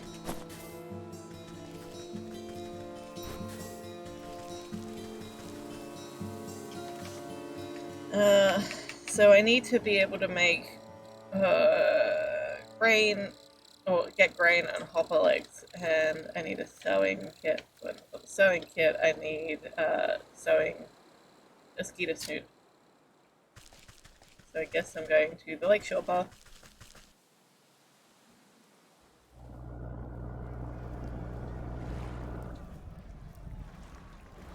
Yeah, northwest. Dingus, hey, where do you think you're going? Yeah, no one but us soldiers allowed inside Lakeshore Camp. Get out of my way. I have urgent news of your quartermaster. I need to speak with your sergeant. Urgent? Only thing that's urgent is the line for the latrine, or if the captain hasn't had his drink. That's right, Captain Bear is a right foul mood. You can't come in unless you want a good thrashing. Guard almost as a shout over the clattering din coming from inside the camp. You heard him. It's dangerous in there. Wouldn't have the heart to let a frail old granny like you near that beast. One guard turns to the other with a conspiratorial shrug. Yeah, but who are we to say what's good for her health? Oh, yeah, you're right. We might be convinced to look the other way if we were fairly compensated. Right, fairly compensated, of course. We'd be sticking our necks out. After all. Guards hold out their hand expectantly, like children begging for candy. You carefully press 3 heavy gold coins into the palms of the waiting guard. There, I expect you two can divide this evenly amongst yourself. Right, 1 for you and 2 for me. What? You mean 2 for me and 1 for you? I'm the one that does all the real guarding around here. You still owe me for that game of dice you lost. You cheated me. Give me the coins. The 2 guards fall into fisticuffs and roll into the bushes, leaving the gate to the camp wide open.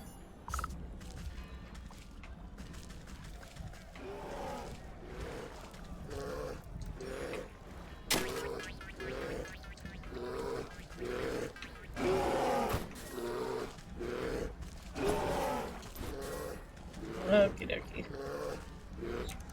So what do you need? His weakness is unknown. Okay. As you cautiously approach, the bear drains the last of his enormous tankard and smashes it against the head of a nearby soldier, knocking the hapless man to the ground. And then I walloped him, just like that! So next time I catch any of you cowards turning tail, I'll skewer you like fish and leave your guts over for the gulls. Suddenly noticing that his drink had gone dry, the bear bellows to the skies. More mead! You yelly-bellied worms, more drink! Bring me my delicious honey mead! Soldiers taking cover nearby exchange nervous glances at each other, none wanting to confront the bear. There's no more honey mead. The bear wipes a strand of drool from his sagging lips, and his bleary eyes slowly focus on you. A mocking smirk splits his face as he waves at you with a great spiked mace. Say now, that's a funny-looking helmet, soldier! I ever tell you the time I crushed the bucket-headed barbarians of the Western Mountains? You decide now is a good time to leave the bear to his ramblings rather than make yourself an unfortunate prop to his war stories. The bear kicks an empty tankard at you as you retreat back into the camp. That's right, go get me more mead, you good-for-nothing sluggard!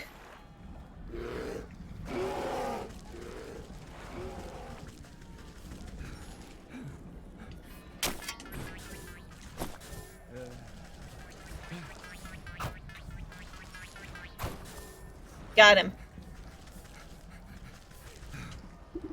The frantic-looking officer shouts hurriedly at orders at whoever will listen, but most of the camp soldiers are busy cowering or knocked out cold. Man the gates, you over there, secure the perimeter. We just need to hold a little longer. Sir, we're running out of men. Where's the damn shipment of honey? You step over an unconscious footman to address the man in charge. I might be able to answer that question. Who let this old bat into the camp? Found your quartermaster. He's having a bit of cart trouble on the road. I'm afraid your shipment isn't going to get here anytime soon. What? Oh, curse my rusty breeches. Without the honey and the other supplies, we can't make the honey mead. The bear's gonna flatten the whole camp when he finds out. The camp looks half flattened already. What's all this ruckus about? Well, the bear is the greatest warrior there ever was, which is grand and all when we're fighting the enemy. But once we're set up camp, he likes to use us poor sods as playthings to reenact his conquests. The only thing the bear loves as much as fighting is drinking. Fills us up so much honey mead, we have to brew it right here in the camp just to keep up. He points to a squat-looking device tucked in near some tents, a portable brewery. Without the shipment of ingredients, I don't see how we can ever calm the bear down. He'll smash us all into the paste before the sun sets. Let me take a look at this brewery of yours. If the bear is so in love with brawling and boozing, then perhaps it's about time he received a dose of his own medicine. To inspect the brass contraption, a tank here, a popper there, the bitter smell of alcohol is infused into the well-worn metal. Despite the needle's complicated dials and tubing, at the end of the day the brewery is really just a fancy cauldron. This seems simple enough. I should be able to concoct just the potion for your troubles. The rattled sergeant shrugs his shoulders at you. Sure, if you think it'll help, but you need to fuel the darn thing first. Our supplies are a mess, so you'll have to figure that out on your own. You open up the brewery to inspect its complicated innards. Okay, so we need more jars of water, need a cinder box. Okay, I can make a cinder box.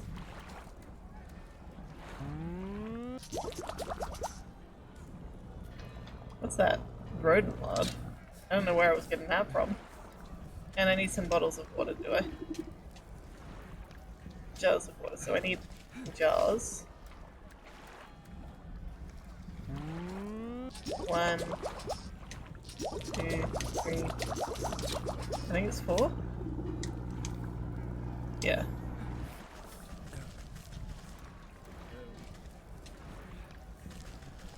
I'm gonna collect water from here. I should be able to collect water from a lake. You'd think.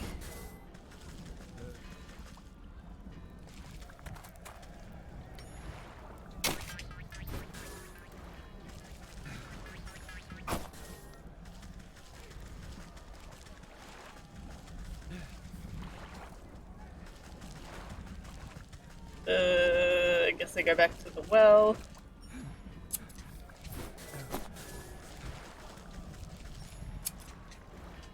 Because I can't get water here for some reason.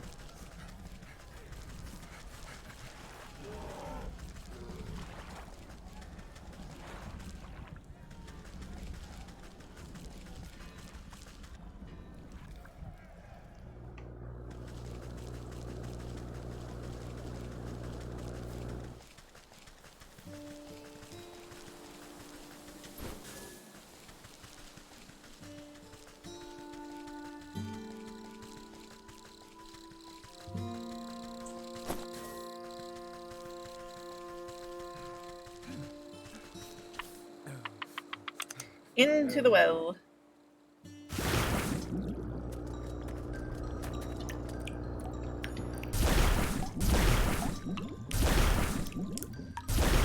Okay. And back to...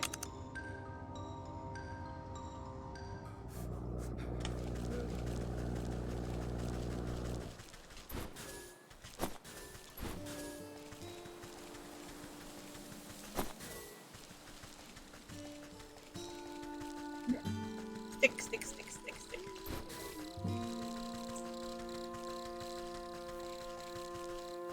Something here I can pick up. Stick. Love it. Alrighty.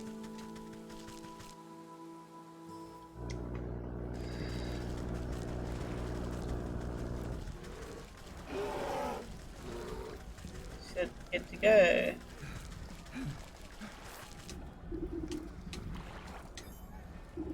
You slosh cool, clear water into the brewery's main tank. Not the best space for a potion brewing, but you want to preserve that honeymead flavour.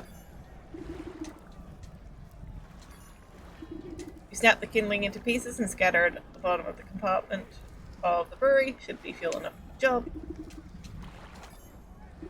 With the heat of a cinder box, you set the stove chamber of the brewery alight. It will bring the tank to a rolling boil. With the hiss of steam and the sound of boiling water, the rattling brewery is ready for the next step of the process. Of course, I'll need honey for the mead. My quartermaster said he was coming back from the apiary in the field, so I best try there. Then I'll need a proper magical binder and a token of the bear to seal the spell. Something in this camp ought to do the trick. The frothing basin in the brewery stands ready for the right ingredients. A torn teddy bear. Interesting. Through the open tent flap, you catch a glimpse of pillaged trinkets and treasures scattered about the spacious interior. You surmise that one of these precious objects might contain enough magical essence to use as a token for bear. You guys only have a moment to linger upon the giant fur-lined bed before a hand pulls the door flap shut. The sergeant gives you a disapproving glare as he rushes you away. Hey, you can't go in there! That's the bear's personal tent. You know the kind of hell that would break loose if he finds out someone's been in soup in it? Don't worry, I'll be careful. Seems like your men are keeping him distracted anyway. You glance over at the bear as he tosses aside a soldier like a sack of potatoes. No way, no how! If you think that this is bad, just wait until he finds out there's no more honeymead. If you're so afraid of that something brute, why don't you just slip away into the night? Surely it would prolong your life a little. And abandon all my friends? We're soldiers, gotta stick together. It's our only chance, if only there was some way to stand up to the bear. A thought seems to cross the soldier's mind as he notices the potions and baubles hanging around, Say, you're good with magical doodads and wotsits, right? What if you made me some sort of protective charm or talisman? Then I could maybe have a chance against that monster, without getting my head shoved in.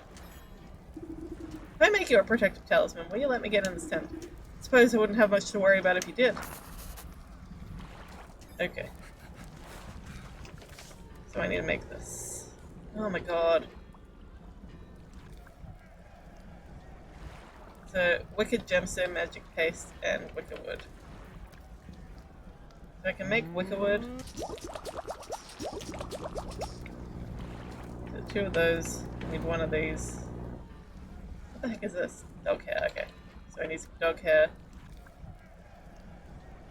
And bug ichor. No, not bug ichor.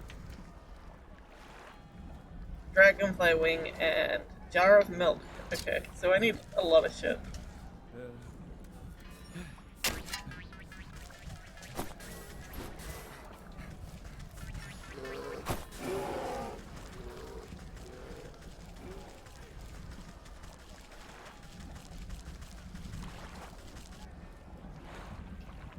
To the field! I guess.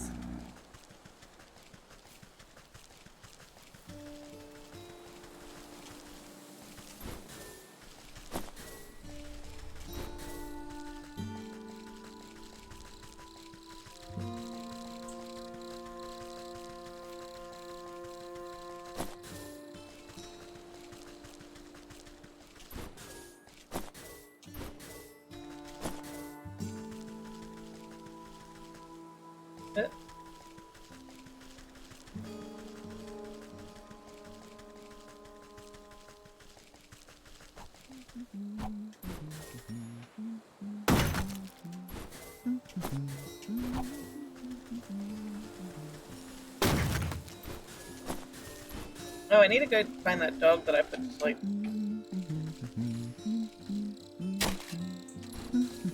Where is that dog? I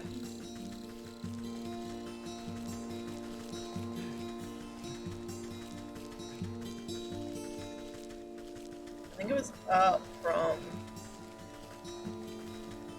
Not this doggo, it's a different doggo. I hope it's not awake now. That would be annoying if it was awake.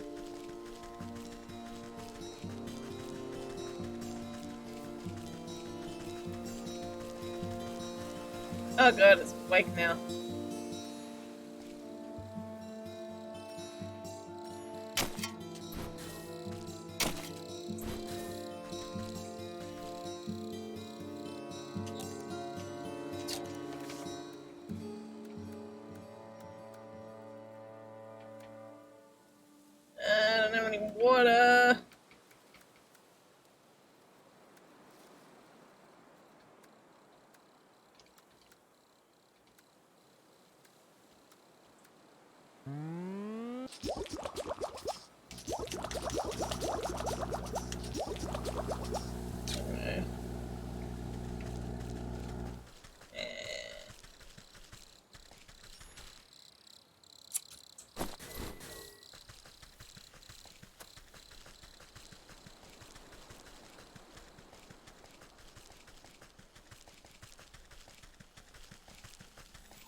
Alright. Go down into the well.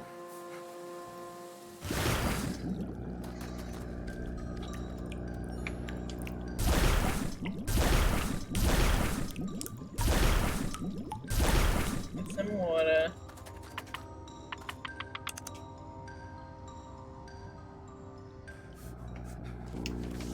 So I feel like I want to make some.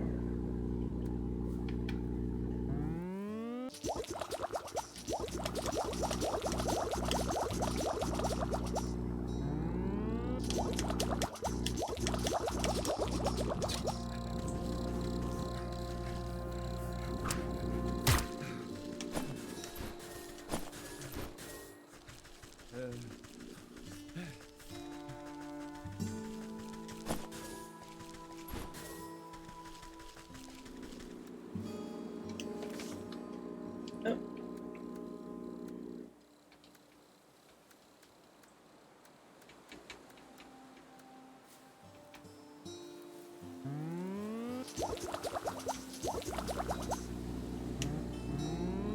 One, two, okay.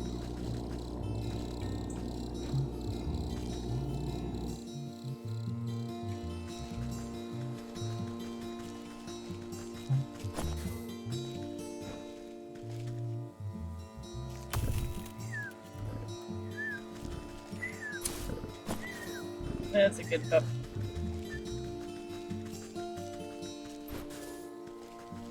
Might as well get some other stuff while I'm here.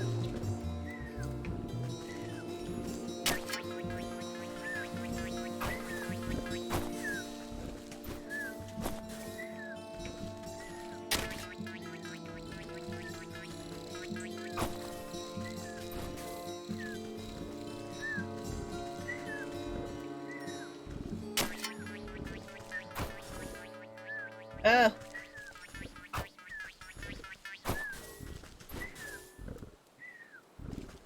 Alrighty.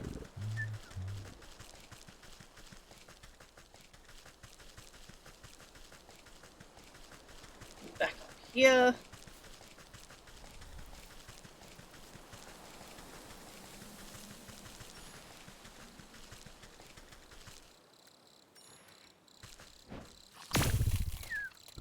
Some dog hair from this fella.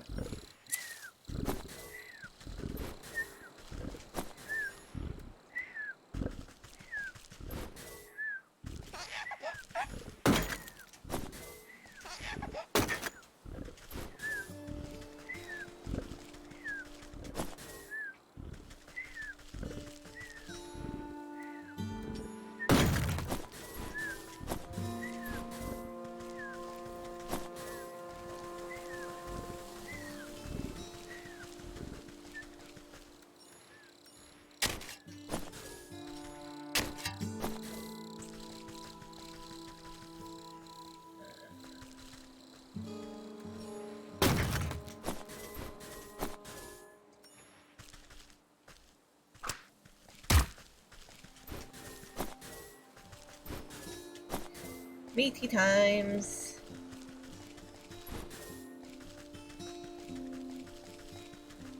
Okay.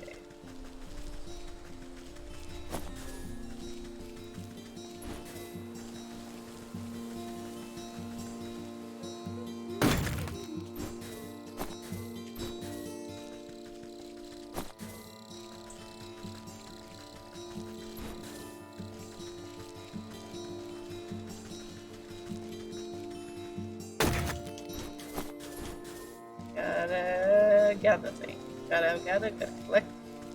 Gotta catch 'em all.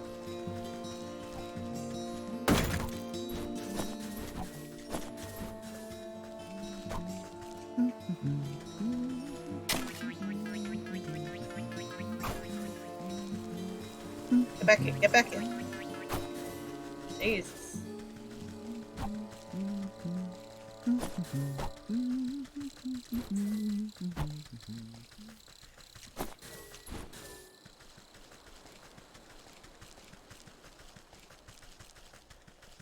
Okay, field. To the field!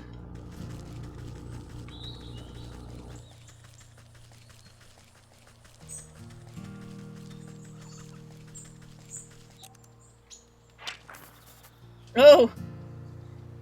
Turkey, eschewing the oblivious charm of its clucking cousin, the fowl is absolutely terrifying and it requires digestive tablets. Okay, what do I need for this? And that. Got these guys. Okay. Get out here.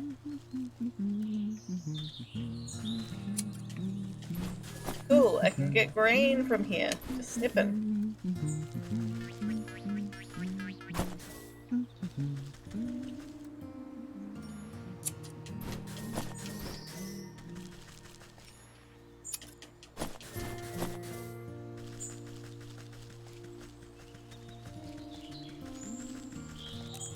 There you go. Natural tinkerer, but stubbornly refuses to read any instruction manuals. Can I talk to you? Perhaps I can puzzle him somehow.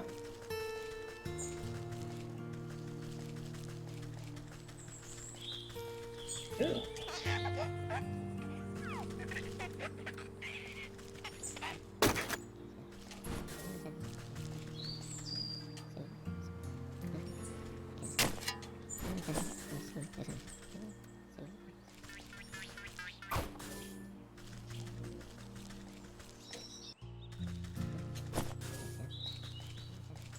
I don't think the gnome is going to help me.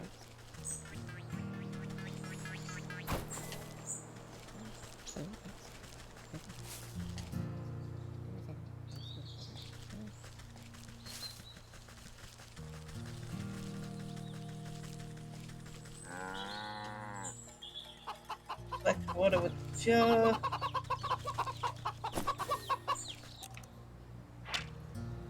Cock of the walk, but really is all bluster. A plump and happy hand.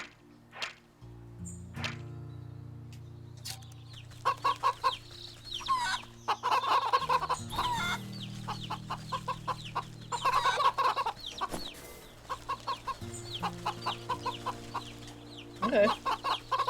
So I can get eggs from them if I give them a spook. Interesting.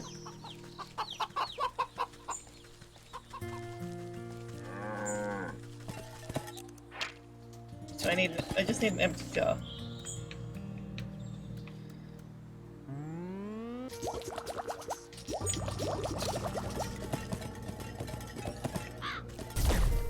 Moo juice!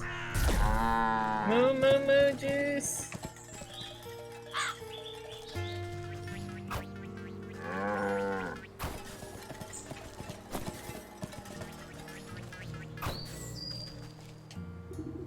Upon closer inspection, this mountain of hay appears to have been deliberately woven into an intricate wickerwork structure. It's an unusual hay bale, that one. Unusual. You carefully pluck a single piece of straw from its center, and the whole bundle begins to swell and unravel until a gaping vortex opens before you. Oh, so this is a direct way now. I have a direct route.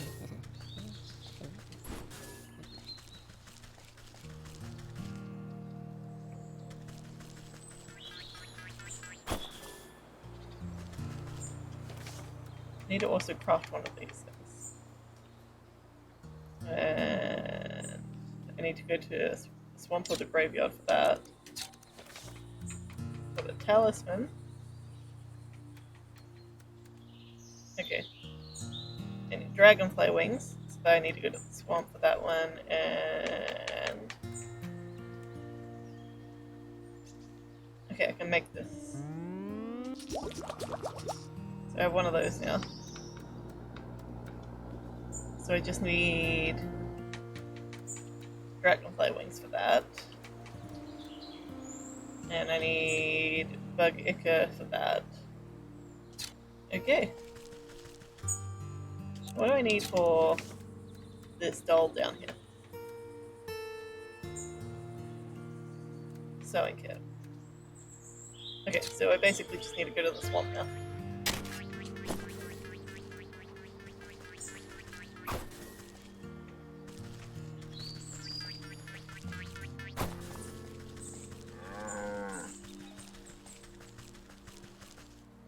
How do I get through to you?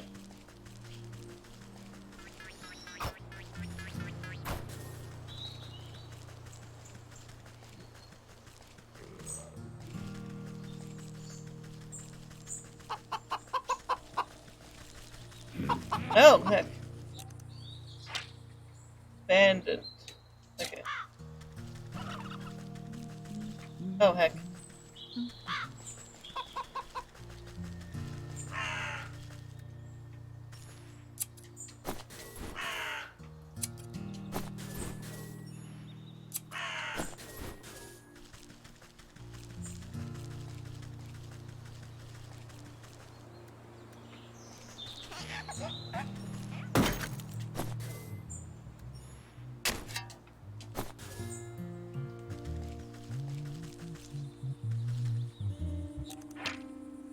Vegetal farmer. Maintains a certain authority despite appearing more god than man. Can I speak to you? A hefty gourd stands before you, wiping beads of dew off his bumpy forehead. He tilts the brim of his hat and greets you with what you interpret as a smile. Welcome to my farm, stranger. What brings you out here? How's it growing, farmer? How's it growing? Oh, you know, not so bad. Trying my best to win the harvest competitions this year. Well, you look to be making good progress. I'm sure you'll be a shoo-in for the blue ribbon. You would think so, wouldn't you? But every year, without fail, that sour ox takes the prize. No matter how hard I work, I can't seem to outgrow his crops. Careful now, you're beginning to sound like a sore loser. Ja, ja. Not a sore loser. I just think it's quite suspicious, don't you? Last year, the ox and his family grew the largest corn cob I ever seen. I was only barely able to get second place because of my own little helpers. He motions to the animated turnips and potatoes busy with menial farmer. But this year, his crops are larger than ever before, even though his family is nowhere to be seen. It doesn't make any sense to me. He's working the fields all by himself. What happened to his family? That's the fishy part. No one knows. They just disappeared one day. And the ox said nothing. That does sound suspicious. Perhaps I'll go and ask him myself. Yeah. His farm is down the southwest. You can't miss it. I must go back to work. Veggies won't grow themselves, you know. Oh my god. I have so many things that I've started now.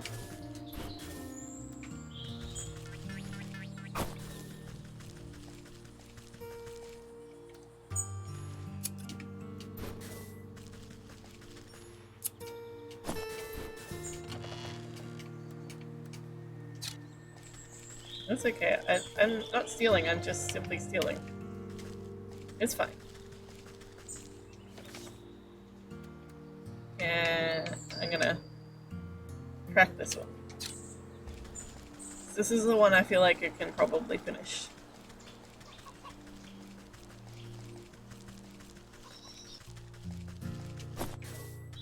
What's this? Ooh, look at these sunflowers. So pretty.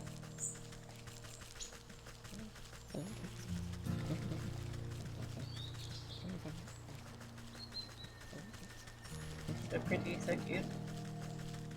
Oh.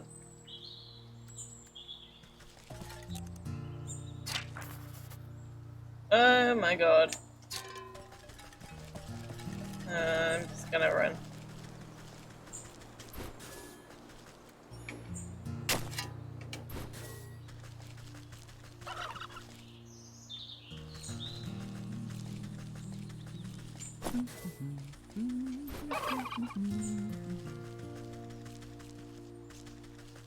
Heck!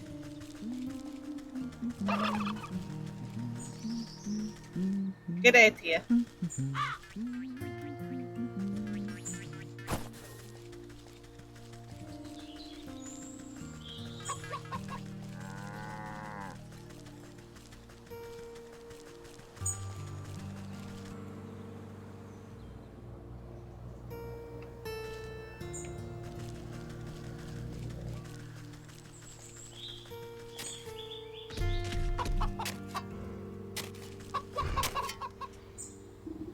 Hey, this is private property. What are you doing trespassing on my land? Why, I just came to admire the glow of your crops, Master Ox. I heard you produce the most bountiful produce in the land. Ha! Well, you heard right. I work day in, day out till my hands are raw and my back is broken. But you won't find a finer farm anywhere else. You're sure to take first prize at the Harvest Festival again. You and your family must be so proud. The ox spits on the tilled soil. Ha! Those lazy louts never understood the pride and joy of devoting oneself to the land. What good's a family that gripes on about hard labor? We'd have never won any of those competitions if it wasn't for my sacrifice. Where is your family then? I can't help but notice you're working all by yourself. If you must know, those damnable bandits out by the Southern Bridge stormed in the place one night and stole them away. Oh my god. And you're not getting them? Bandits? You don't seem very concerned about getting them back. Ha! I'm better off. For all I know, they could have been already ransomed for fertilizer. Wow, I think that they're better off with the bandits. But if you're so worried, why don't you talk to those bloody brigands yourself? Now get your big nose off my fields, or I'll toss you in the compost heap. What if I didn't? What if I stayed around? That gourd head's bound to rot.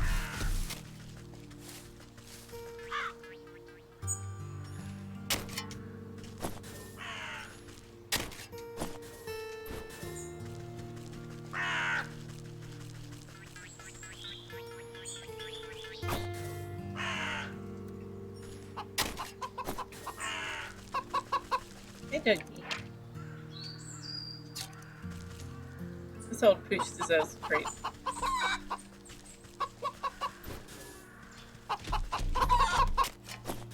This old pooch does deserve a treat. Can I make another one?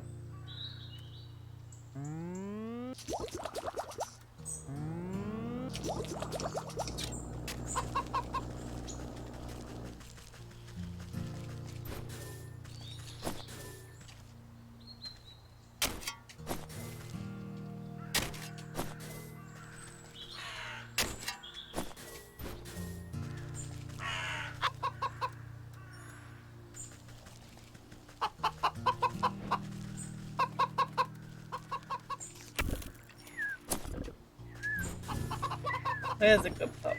What a good puppy. I love a good pupper.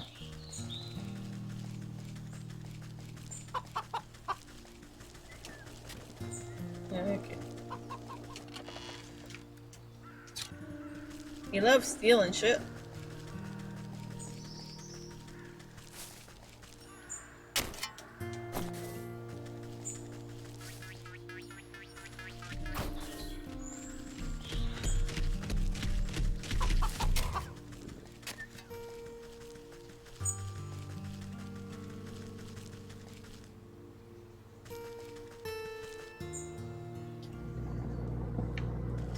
So how do I get to the swamps, I wonder?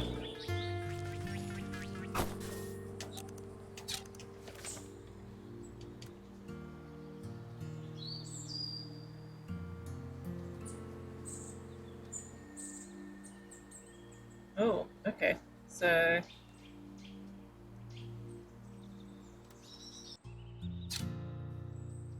I go up and then to the right.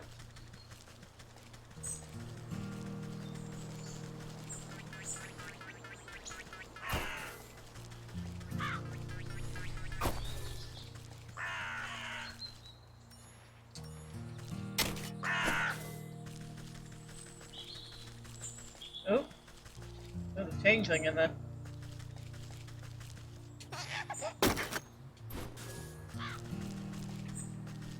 Something else?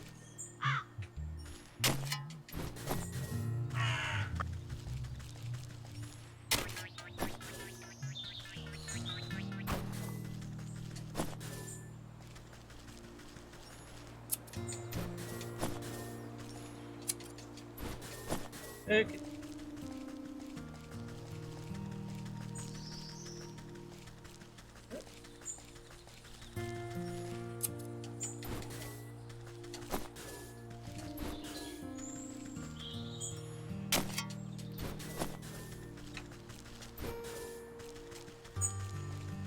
Okay.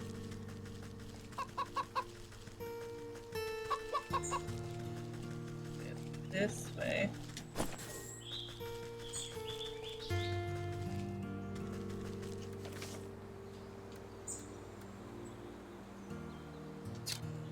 There does appear to be a path this through here, but I can't see it.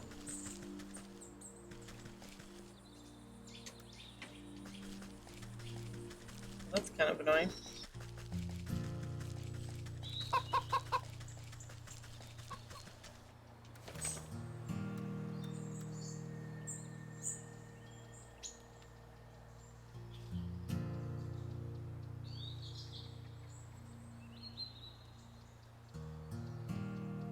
There's no X down there.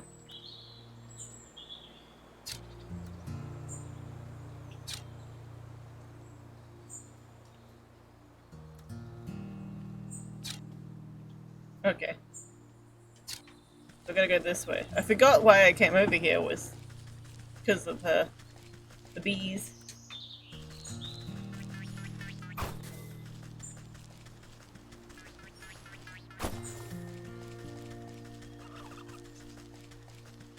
Got freaked out by the turkeys.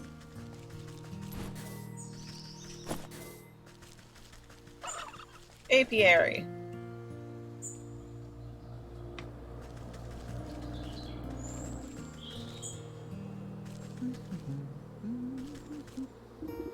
Heidi ho! I'm afraid we're closed for the season. Closed? But I need some of your honey right away. Sorry, our supply was cleaned out just a little while ago. Funny little man with a car. You just missed him. Yes, I've met him. He's the quartermaster for the bear, but he had a bit of an accident on the road. I need to collect some more honey for the lakeshore camp. The bear? Well, that explains why the quartermaster purchased so dang much. I heard that lumbering bully would steal the nectar from my larva if it didn't suit him. My poor bees have already worked themselves half to death for that order, and they don't have any honey left. I wish I could do something to help you, but the only honey left in the entire apiary is Her Majesty's personal reserve. Her Majesty? Why, my sweet spring flower, the jewel of my crown, the golden sun of my... Yes, get on with it. My beloved queen! She's as lovely as she is wise and resides over her flowered kingdom. A shrill voice pierces the meadows and sends chills down your spine. Slave, where is my dinner? I ordered you to bring me the finest sunflowers. Right away, my love. And make it pretty this time. I don't want another one of your dandelion bouquets like some common wasp. Yes, my sweet. I think I had better have an audience with the queen myself.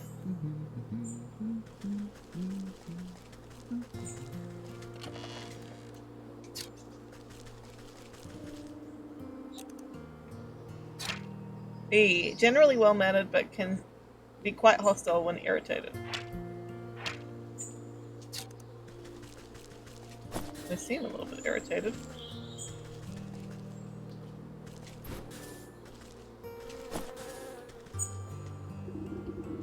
The regal insect looks down her curled nose at you scornfully. That fool beekeeper is supposed to stop the rabble from trampling my delicate garden. Good help is hard to find, isn't it? And I suppose you've come to lend a hand? No, I don't think so. What do you want, little beetle? You seem like a very busy woman, so I won't waste your time. I need honey. Your best honey. She tilts her long neck back and lets out a buzzing laugh. Do you think I simply give my carefully cultivated riches to just any commoner? Do you have any idea how much time and energy is spent managing this colony? Everyone wants something, but no one ever wants to work for it. In a rustle of petals, the beekeeper comes running over, holding out an assortment of beautiful prairie flowers. My darling sweetheart, I offer you the finest meadow flowers. I hope these are to your liking. This is marigold, you wax-brain fool. You know I despise the stuff. How many times must I repeat myself? Get out of my sight, all of you. My love, I have wronged you. Let me try again. We follow the beekeeper a short distance away, while he busies himself picking more flowers. She seems to be in a foul mood. Does she always treat you like this?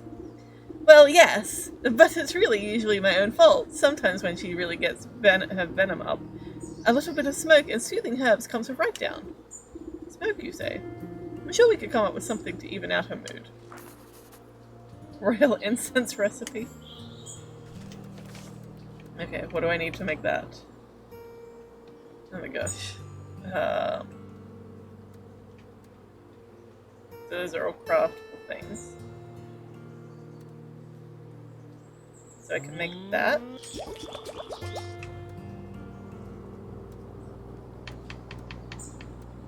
I can make that. And I can make that. Cool, I can make it. Can't make the digestive tablets yet, though.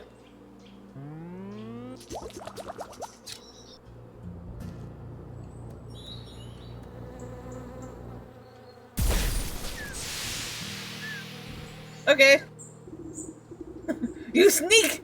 Do you honestly believe your little puff of smoke can... The queen fans herself lightly as the world begins to push and pull all around her. Oh! Does anyone else feel a little hot? Anyways, as I was saying, you can't just... The sparkling sun bears down on the queen like warm summer's embrace. My, look at all these beautiful colours. Have they always been so bright? The queen bee stretches her arms across the sea of flowers, brushing the tip of their petals gleefully. She arcs her limbs through the myriad of colours swelling around her head. It's gorgeous! Oh, and what's that delicious smell? Crackling into the waxen walls of her hive, the queen pulls out a golden honeycomb. She proceeds to messily stuff the honey into her face. Delectable! Oh, it's so good. You simply have to try some, my dear. I've never tasted anything so delicious in my life. She offers up a sticky handful to you. Thank you, my queen. I take it.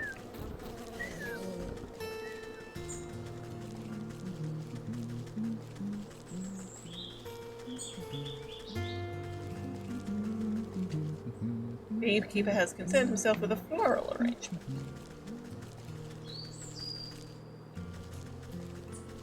Okie dokie. So we got the honey.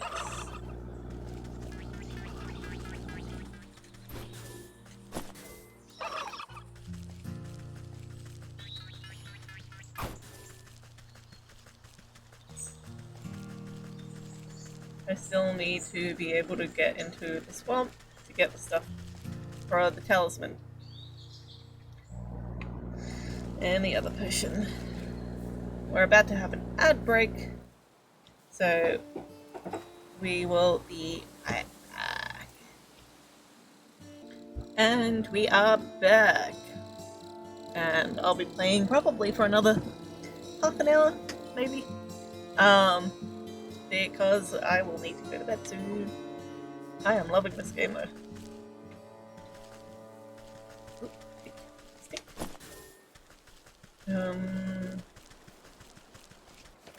So we need to find a way to get to the swamp.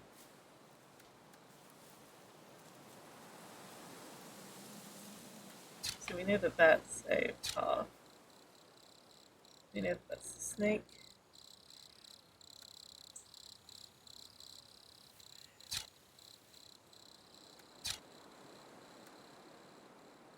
Oh, swamp is up here.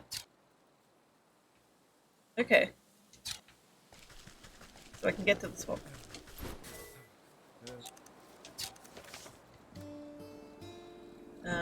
All I need to do is go left and then up.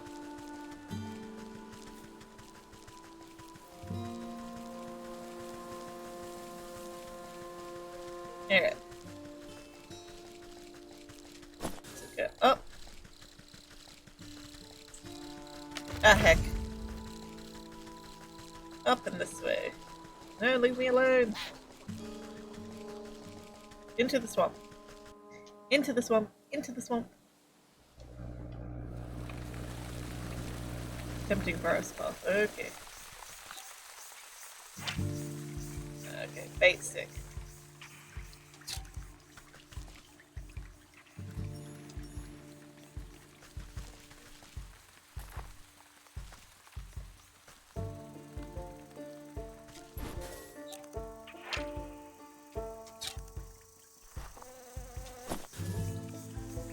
God damn it.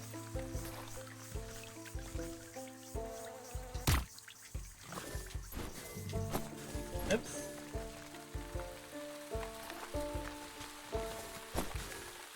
Oh my gosh.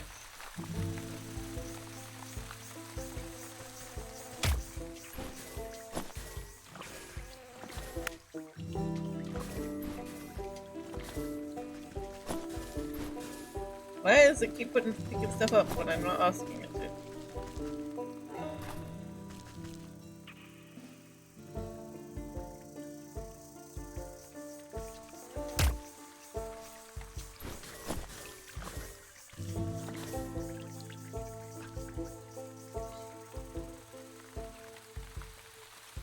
Okay, so I should be able to make this now.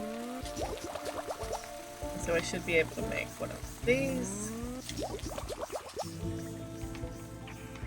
I also need to make some of this.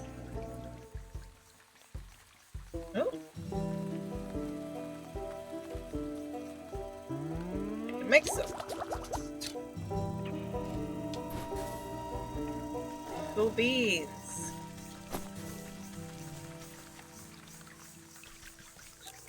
What do I need for that? Spirit salts. Oh.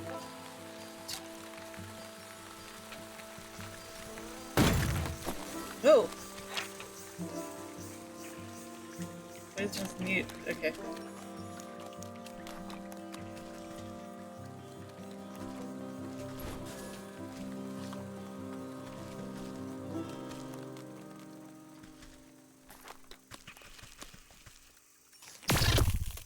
Oh. He ate the stick. Okay.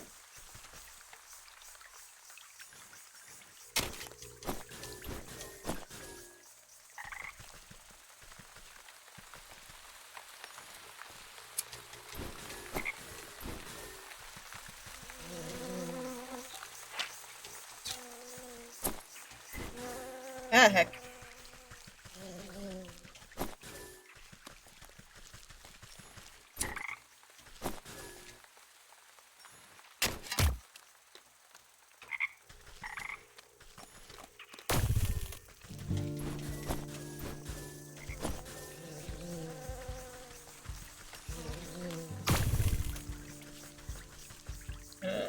Okay.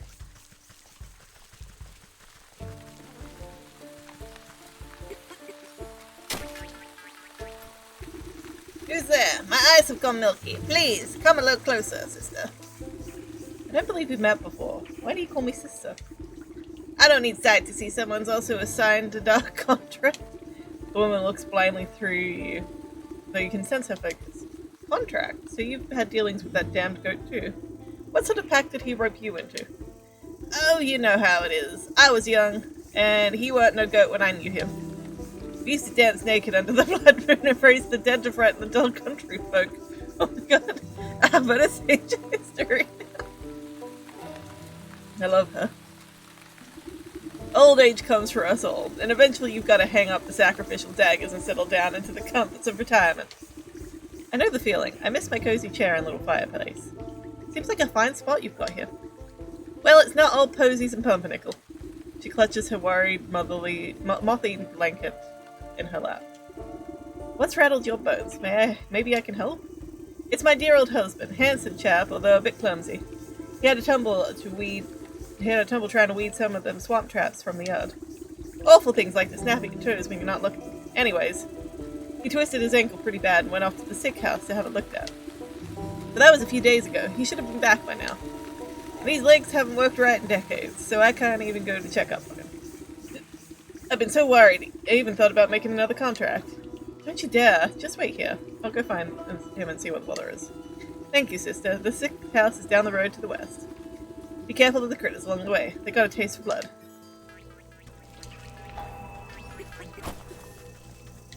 I really need to um, complete some of these tasks. Oh my god. Look at this! It's a drake, not a full-grown dragon, but just as mean. A snack. He requires a sacrifice. Love it. Alright. Let's not go down this path. We gotta finish the bear off. Oh, hang on. I'm just gonna loot you. You don't mind. You got no use for such things.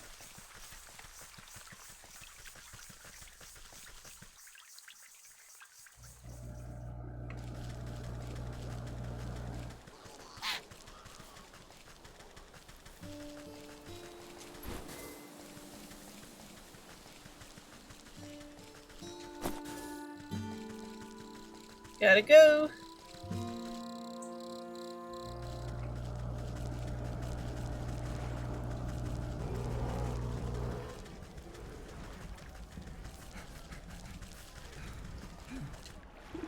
If I make you a protective talisman, will you let me in this tent? Suppose I would have to. Wouldn't have too much to worry about if you did. Here you go. Yeah, this ought to shield you from the harm. For a time. He grins nervously as he puts the charm around his neck, then he clobbers himself in the face with his own fist. Wow, you weren't kidding! Now that's nowhere near the kind of punishment the bear can dish out. I better find some more stuff to test it out with. Then I'll give that bear a piece of my mind. He stumbles off to the camp to find other objects to try against his newfound protection, leaving the bear's tent unattended.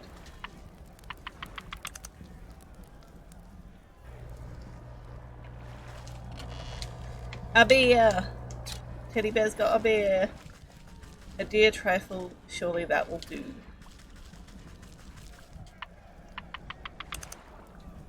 A beer for the beer.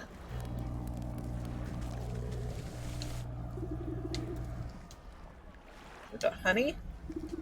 As you squeeze the honeycomb with your bare hands, thick, rich honey slowly oozes into the brewery sink. Too sweet for your taste, but then, this potion is not for you. Metamorphosis elixir. You ladle out a good portion of the writhing, tar-like substance into the brewery. To be safe, you add a little bit more, just for texture. Torn teddy bear. You pause before dropping the tattered plaything into the brewery. A glint in its button eyes reminds you of something, but the thought soon evaporates from your mind. You overturn your palm and the stuffed bear splashes down into the concoction. It floats sadly for a moment before becoming waterlogged and disappearing under the surface. With the addition of this final ingredient, the brewing equipment is sealed and set to work. Steam hisses from rivets, and its swollen metal belly clanks and rattles. Before long, the waggling fingers of the gauges and dials settle down, indicating that the brew is complete. You give a quick sniff test and recoil at the sickeningly sweet vapors. You push the empty wooden keg under the contraption's spigot and crank the release valve. The brewery strains under the pressure and fills the keg with chunky, oozing fluid. May not be the finest honey meat around, but hopefully that great raging galoot won't stop to notice the difference. Take the keg.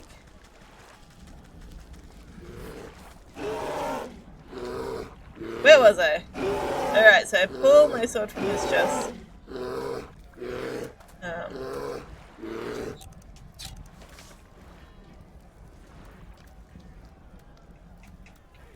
Wish it would stop swimming. Oh. Ah, Captain! I brought you more honey mead. The bear swipes up his tankard with a massive paw and tosses the contents into his slathering maw without hesitation. He licks his chops, savouring the peculiar flavour. With a sudden jerk, he bears down on you with suspicion. Everybody stay hydrated, but don't drink the weird honey mead.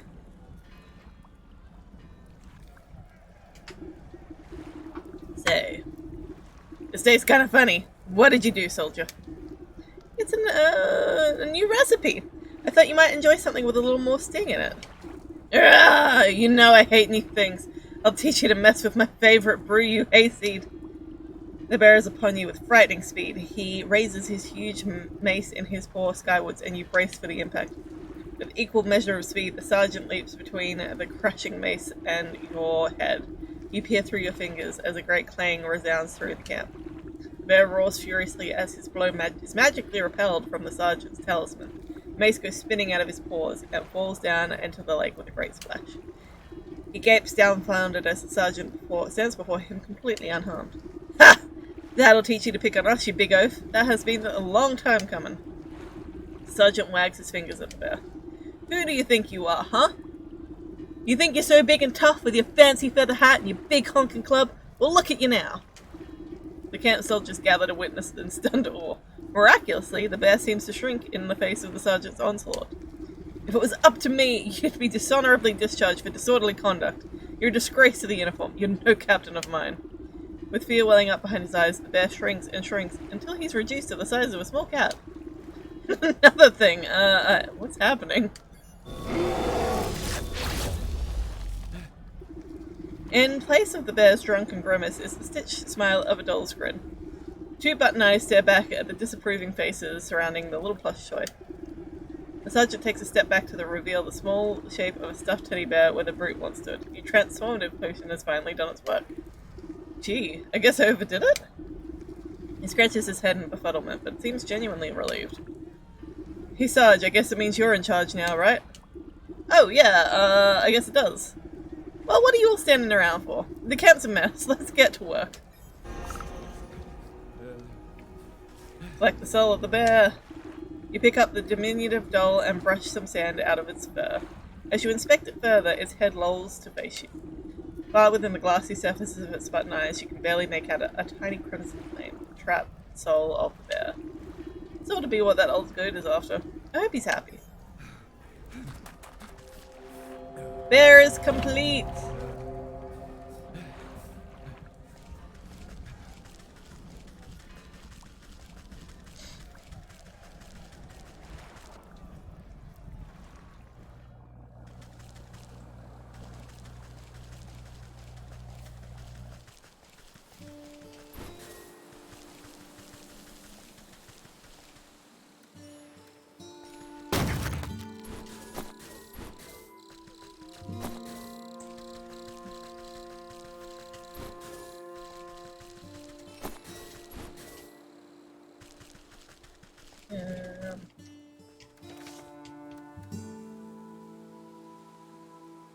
Oh, I already walked too far away from it. I wanted to go back home.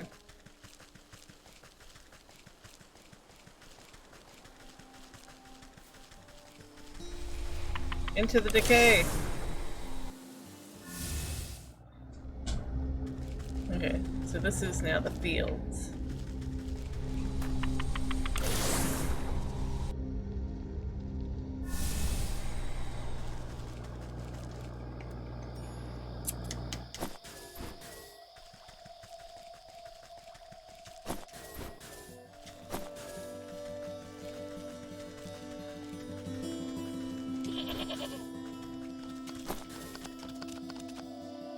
I'm not done collecting my souls. Can I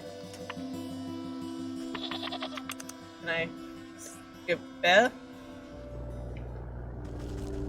Can I bear the bear?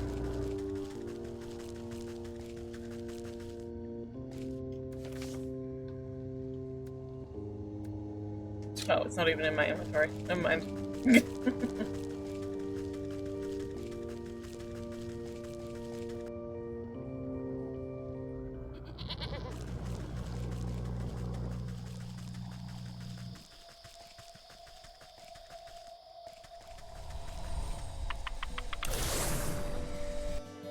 Alright, let's go to the swamp.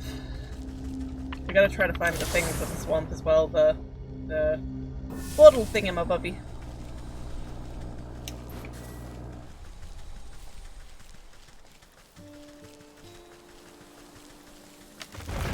Leave me alone.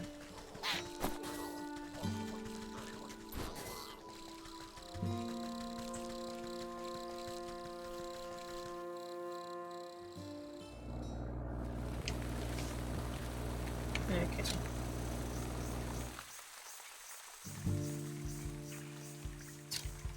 Someone over there.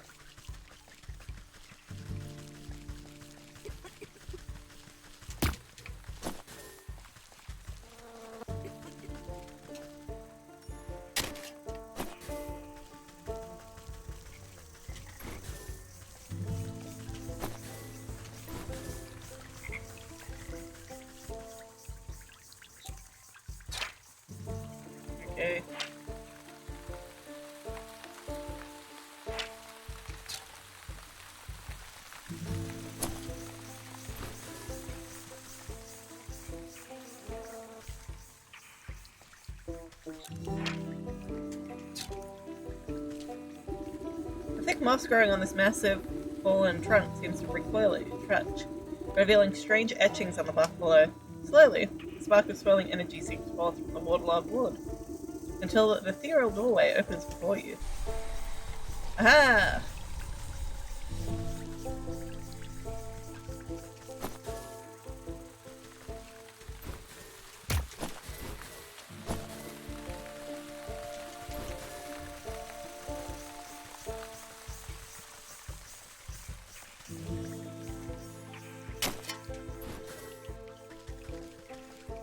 Nothing over here.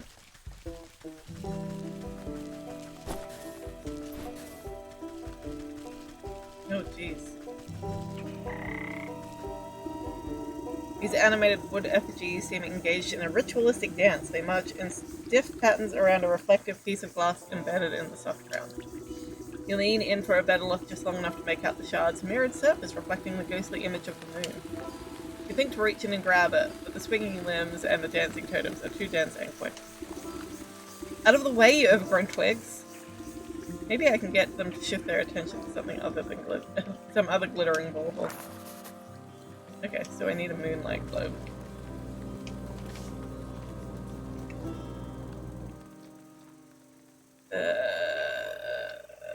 Okay.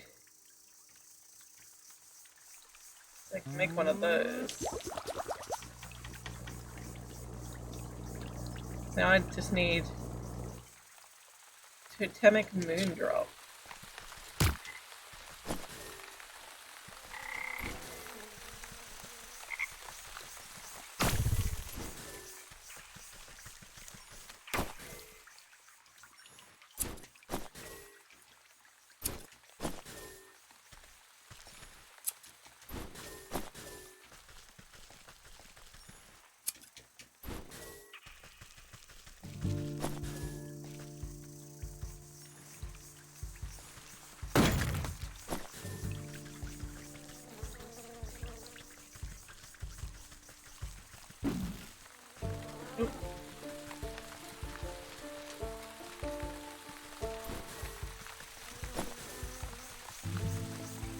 What's this? A place for power, but what end? Okay.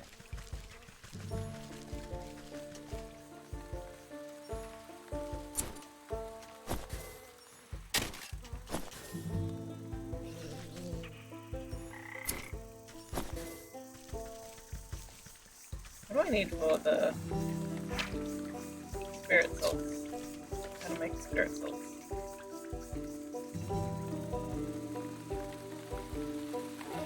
Unveiling powder and embalming salts. Where did I get embalming salts? I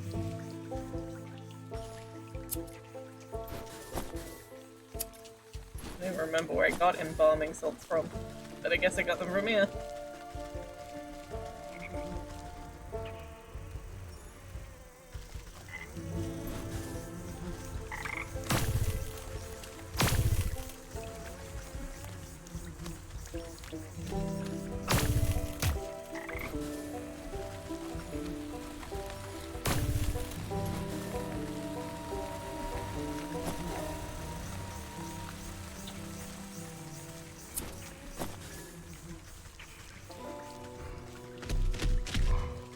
Okay, never mind.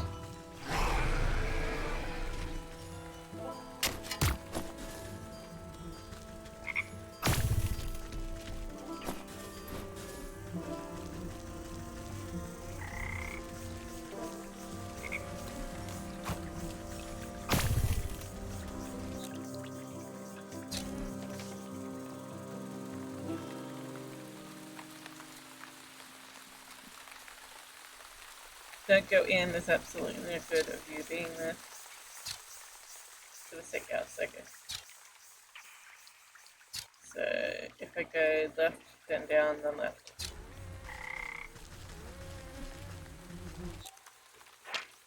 Rising body. Plant growth through has lifted this body almost to standing, still dead though. Swamp thistles seem to be in the process of rolling over this corpse. Propped up body. The thistles nourished by this body have grown strong enough to raise it up once again. thistle threaded body. There's no rest to be had here. This corpse is now joined in the fate of the thistles that run through it. Plant punctured body. A forgotten corpse, now anchored to the swamp by thistles burrowed through it.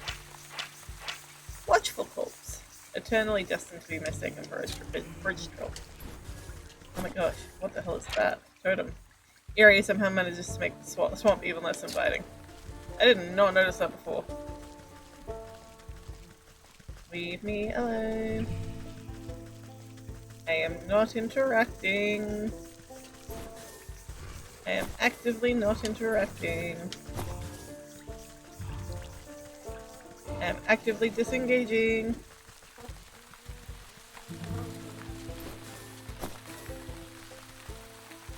Where the hell is the sick glass? Sick house. Oh, down a little bit still.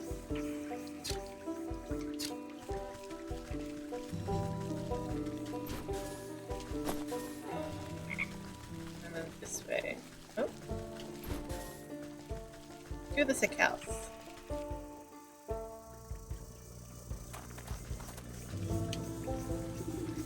Hold on now, this sick house is full to the brim of festering with disease.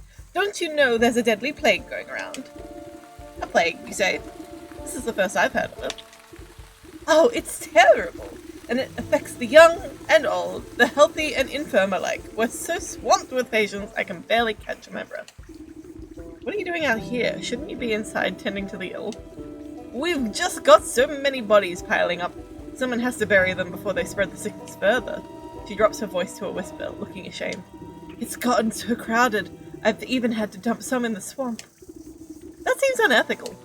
But don't worry, the leech is inside working her miracles on the other patients. They couldn't be in better hands. The leech? That's the doctor of this place? The best in the land! I don't dare think about how much worse it would be without her skills. I need to speak with her. I'm checking in on someone who came through here. Sorry, I cannot in good conscience allow a person of your years to enter such an infectious space without proper inoculation. But with all the patients, we're low on medicine, and I'm afraid I do not have any to spare. What's a simple booster shot made from anyway? There's plenty of medicinal ingredients right here in the swamp. I'll go get them myself. Well, it's a pretty basic prescription. If you bring me the components, I will be able to mix it and administer it. Then you can go inside. I'll need 3 milligrams of bug ichor extract, 5 grams of toxic thistle powder, and some lazy grass to numb the pain. I have all that already.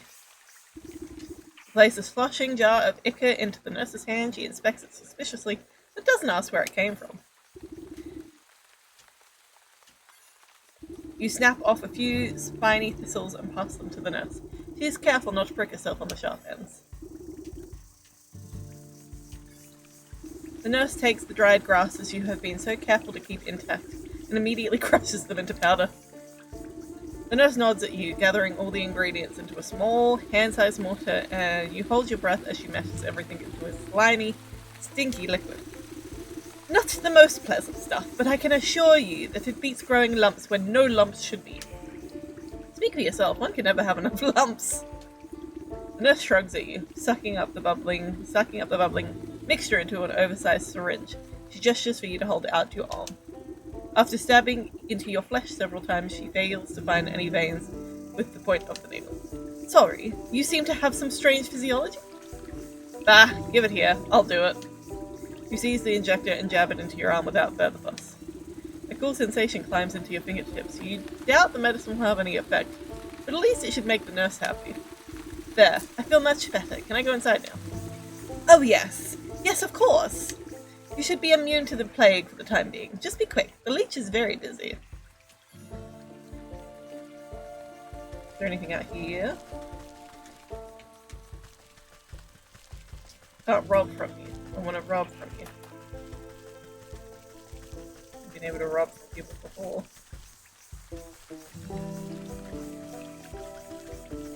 Nope. Oh. I can go all the way around the back. That's interesting.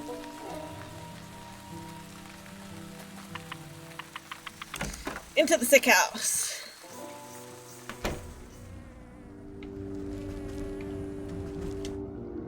The doctor slithers from one patient to the other, checking off little boxes on a clipboard. From under her wide-brimmed hat, she appears to notice you enter but pays no mind. You must be the leech. I was hoping you could help me find one of your patients.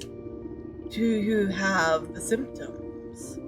Crackling of the bones, oozing eyes, skin rot, perhaps a yellow liver. Let's get you examined. The leech extends her toothy snout, prodding your body and searching for some hidden malignancy.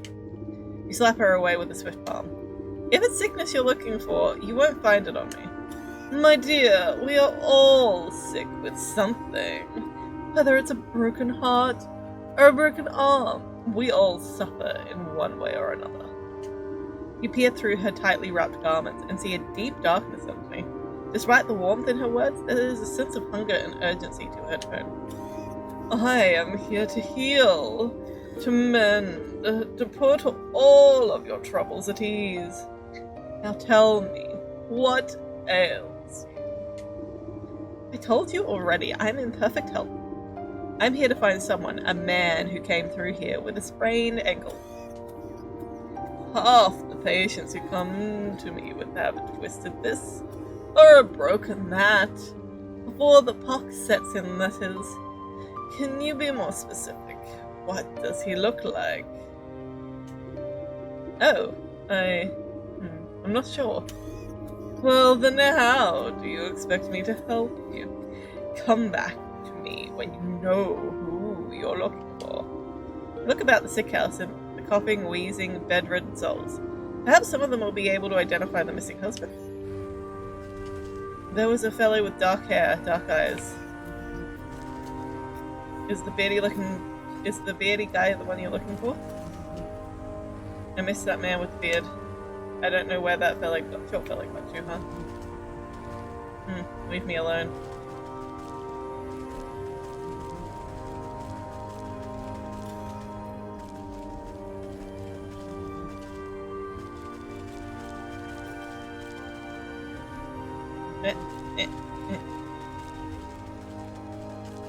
They're sleeping, but they look like they could use a rest. A husband, yeah, he had a darker complexion than me. Darker with a beard. Can't find the short guy? Sorry, I can't help you. I don't know where that short fella got to.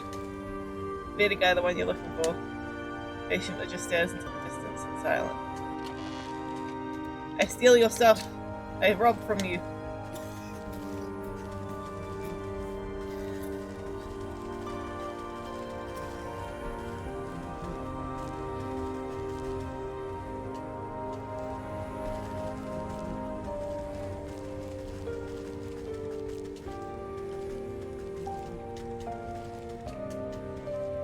It seems to indicate that I can pick up this jug thing here, but I can't.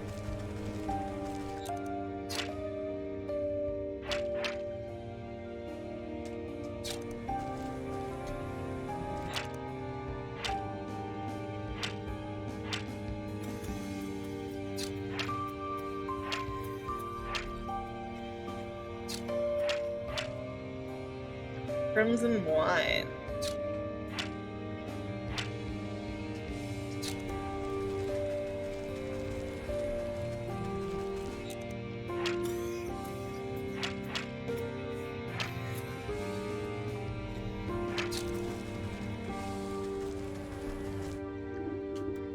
Well, do you have a better idea of exactly who you're looking for?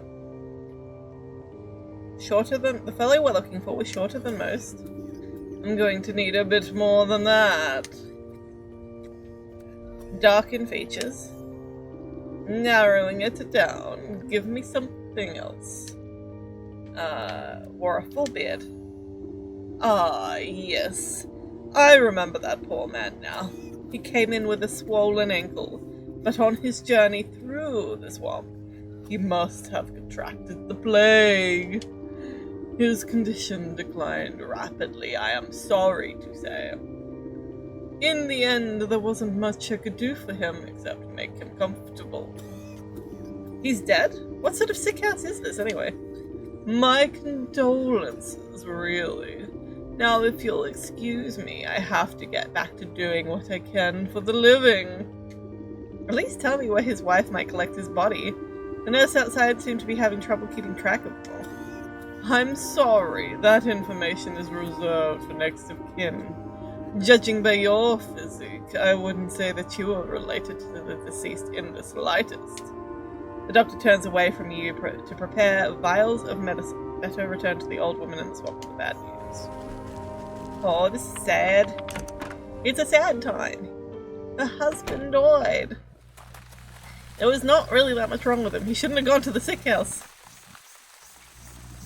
This is not a very good review for the doctor.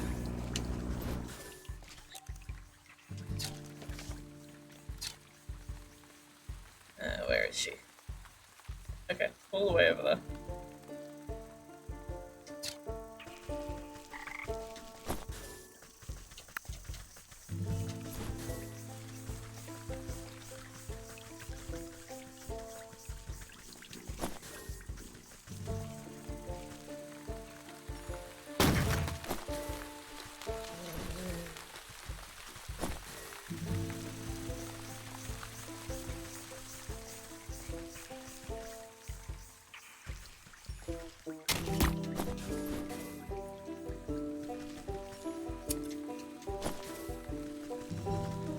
Yeah.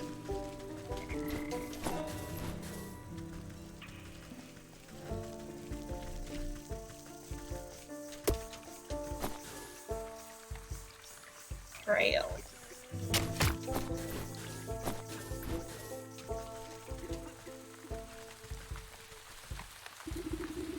Do you have news of my husband?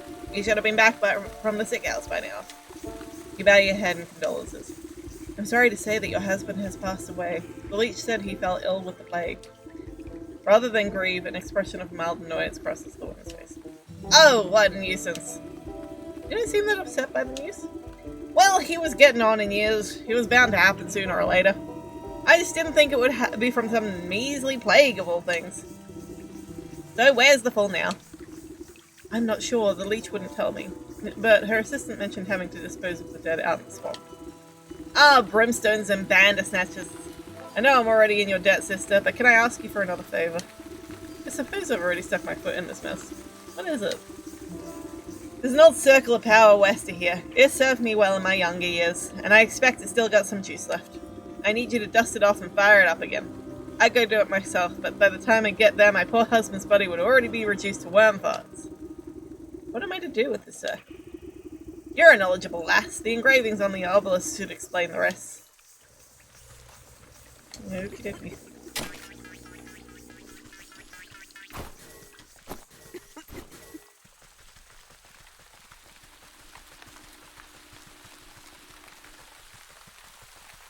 Nope.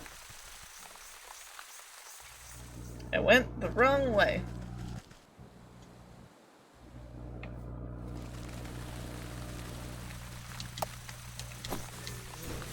Where is it? What did you say it was?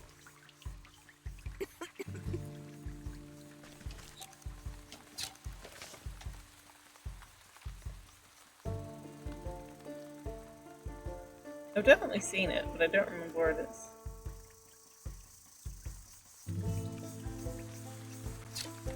Oh, it's over here. So, to the left and then down.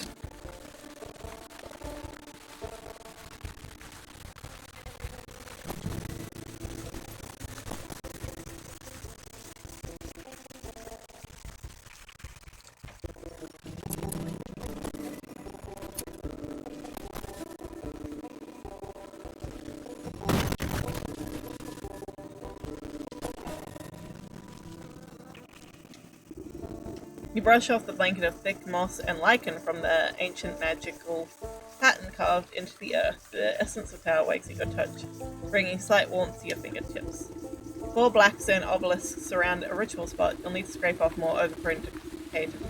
Read the rune lettering engraved on the surface. The northern obelisk calls for proof of the dead. The afterlife is nothing if not bureaucratic. A certificate of death from the leech would fit the bill. The eastern obelisk yearns for the tooth of the dragon. You haven't seen any real dragons in years, but who knows what's out here in the swamp. The southern obelisk asks for a collection of bodily fluids. Breathe new life into an unlimited vessel. The western obelisk requires a source of undead animation. Okay, so these are 4 things that are needed for this.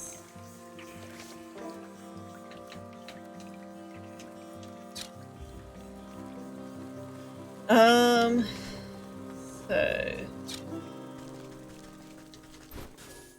what do I need for these things? Smoke pellet. How do I make a smoke pellet? I make 1 of these. And then I give it a go.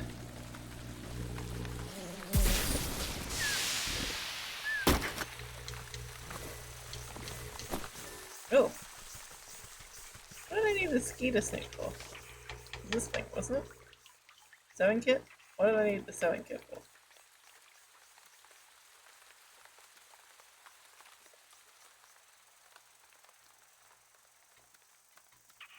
One of these things. Yeah!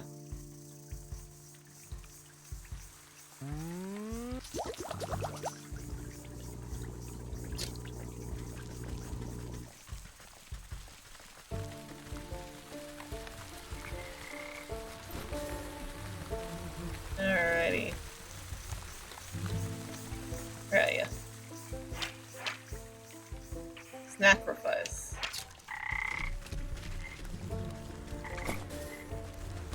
The embalming salts are just around the place.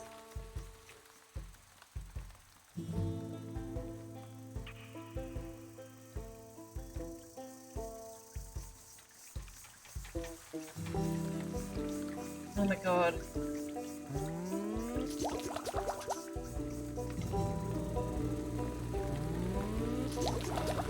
Okay. So I got 1 of those. Now I need 1 of these.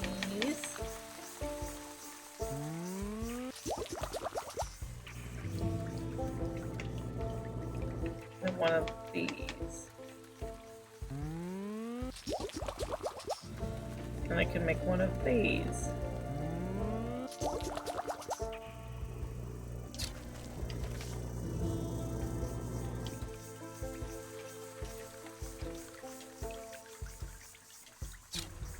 Alright, so what exactly do I need after I got him? Shiz, okay.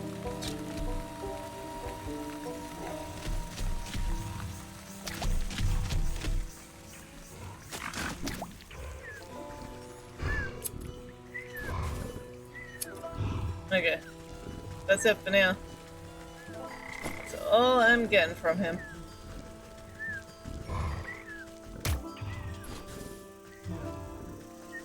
Nothing over here that I would really want.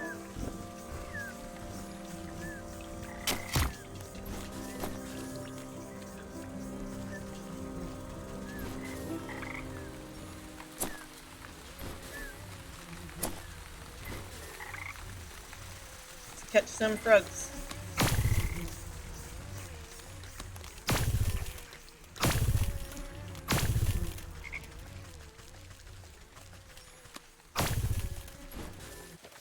Alrighty.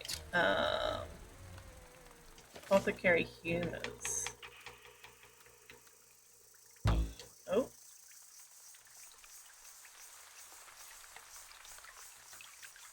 So I need more from those thingamabobbies. So I think more smoke pellets.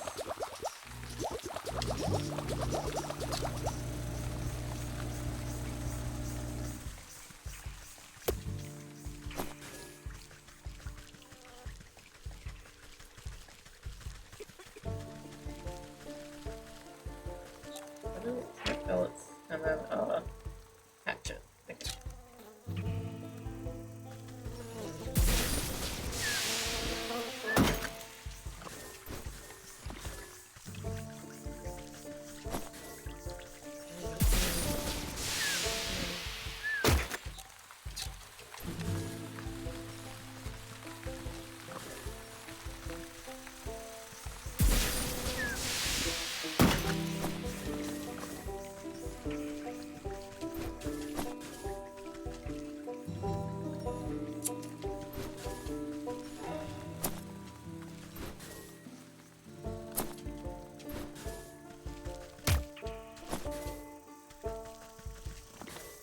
Okay.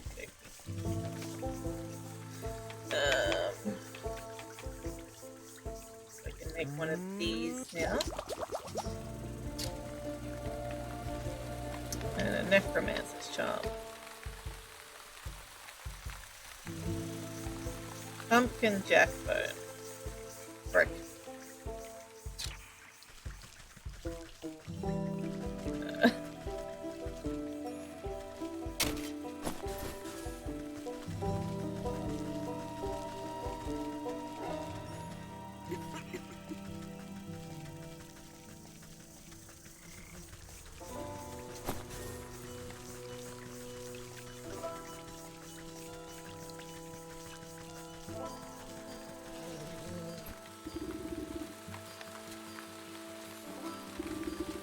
You drop the sharp reptilian thing into the stone basin with a heavy clunk. It spins like a top, emitting high-pitched whine before shattering into the finest white dust.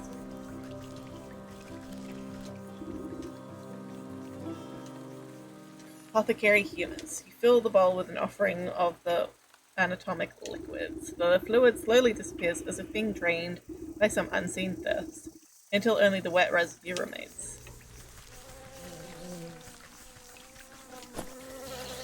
No! I was literally putting the having the thing facing the other direction, but still. My character decided to double back and walk towards it, apparently.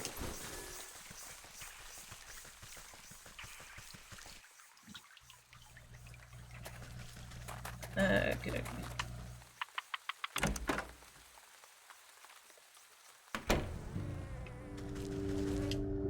The shadowy doctor prowls amongst the cots, eyeing the weakest patients with dark hunger. She snaps a quivering tentacle at you as you approach. Not a step closer. Who knows what sort of disgusting maladies you might be carrying? Yes, I'm a pox-ridden wretch, I know, but I need a death certificate from you. Specifically of the short-bearded man we spoke about. His wife is in no condition to roll her chair through the swamp, so she's asked me to collect it for her. I don't simply give out death certificates to anyone claiming to be someone's aunt, grandmother, or friends. This is a legitimate operation. She turns her back to you and rummages through a nearby medicinal closet. Now, where has that serum gone? Don't tell me you're already out. What's the matter? Out of stock? It's a shame you don't have the time to go out yourself. She tenses at your continued presence. What are you getting at? Medicine for that death certificate. I think that's a fair trade, don't you? You would barter when people's lives are on the line. Fine, you'll have your paperwork, you filthy degenerate. Clearly too angry to speak with you, she shoves a list of required medicinal supplies into your hands. So I can give you that one. The leech takes the wings with... Oh! I'm a cool cat with a smooth walk. I can swing my tail. I'm a cat that can talk. My ice cold drink is cool like snow. And when I brew, it's smooth and slow.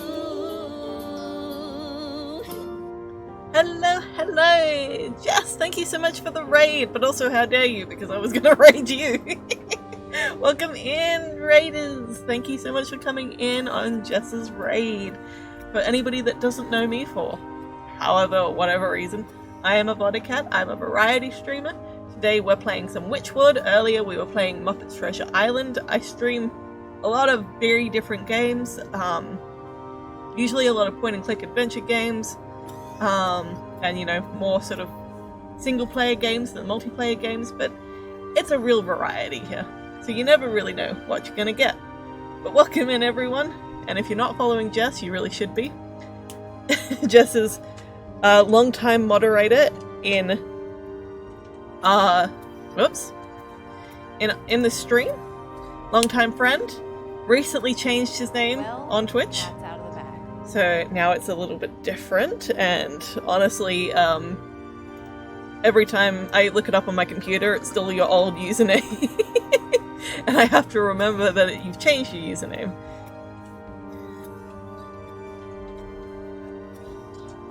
But here are the 2 shout-outs. Click the heart at the top of the chat and click the link. Go check out Jess. Amazing streamer. Really enjoy them. Great person. You'll enjoy them too. You're such a pain. You're not that much of a pain. I was just like, because I looked up your old username, because my web browser will just automatically go to that page because it's one of the Twitch streams that I bring up like all the time, and it was like, unless you have a time machine, this page doesn't exist anymore. I'm like, what? But Jess is still streaming. Jess didn't delete their account, did they? But no, you hadn't. I'm doing good. I'm actually not going to be streaming for much longer. I said about an hour ago that I was only going to stream for another half an hour, and you know how that goes. I've been really enjoying this game, Wytchwood, which, would you believe, is a point-and-click game, adventure-type game where you're solving puzzles, you're doing quests, and it's a lot of fun. I love it a lot. And whatever, all good. There's going to be an ad very soon, so I just want to try to get through a little bit more of the game before the ad, and then we'll play a little bit after the ad as well. I don't want to leave you guys on an ad. Now I have to figure out who I'm going to stream, who I'm going to raid, because it was going to be you. It was going to be you, Jess. Then you came here. I really appreciate it though. I appreciate seeing you. Alrighty, let's get back into it very briefly. So the leech takes the wings with a surprisingly delicate touch and lays them out carefully along the surface of the clear shell.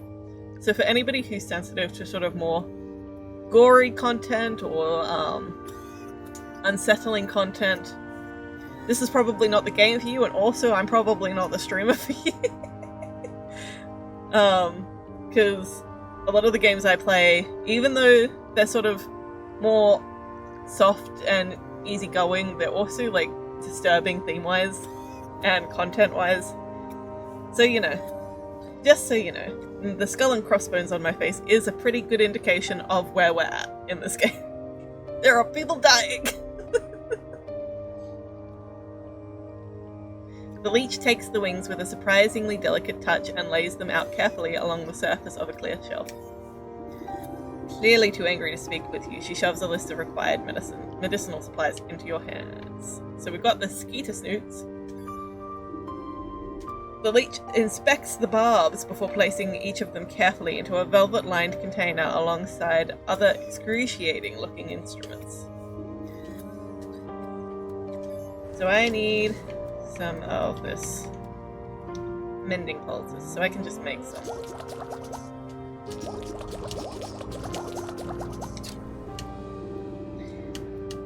Now I have some to give to you.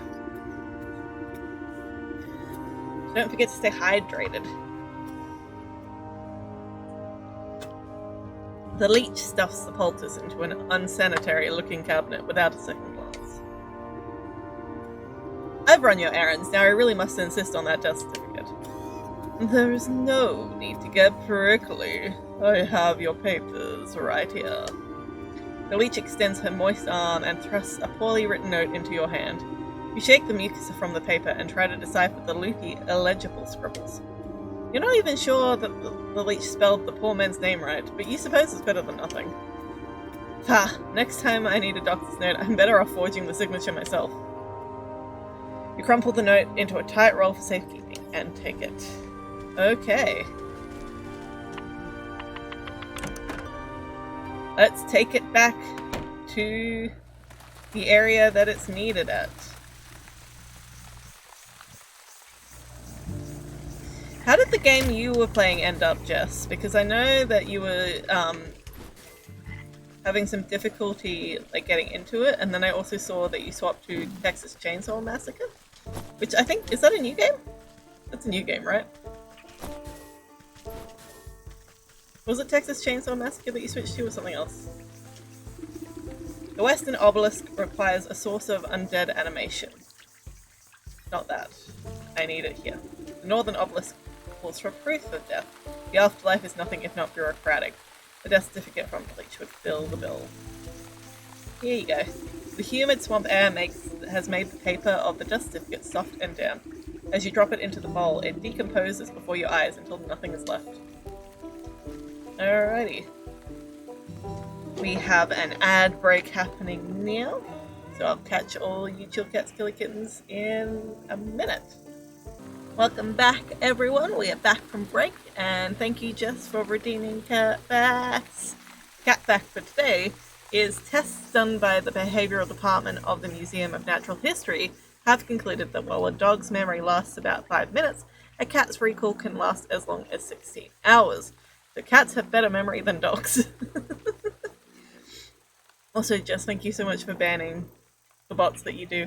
You are so on the ball when it comes to banning bots. I have no clue about what bots are and where they come from and what they do. Alright. So, to get this thingy that we need to get pumpkin jackbone, and we also need more blood.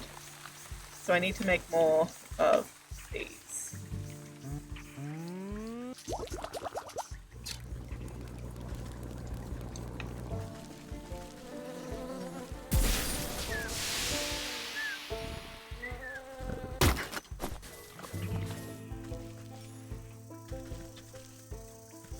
Nope. That was an interesting cat fact. I think so too.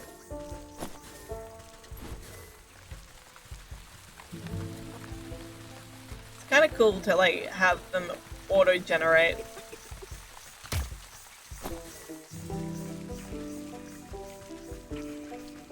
Thank you for banning that account.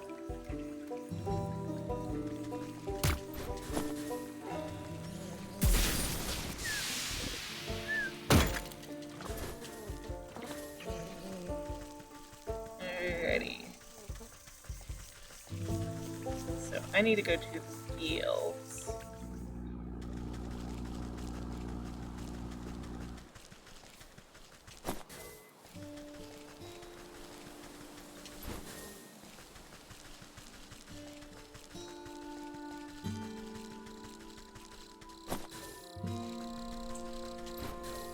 Yeah, now I don't need to look for a cat fact. It just automatically gives me one. It's great. I think that there's like a dog one as well. So that's to the swamp. That's where we just were. To the fields.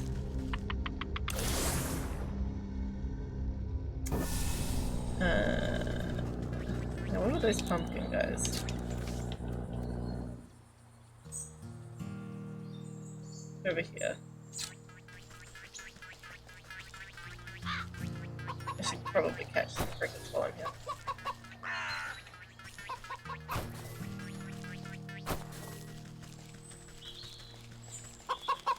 Goddamn bandits.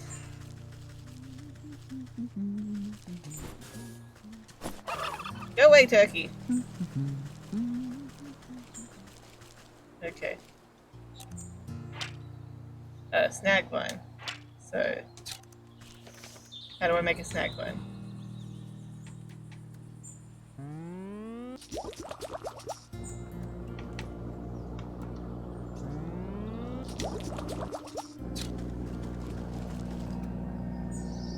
And then what do I need? And then a lugger's hatchet.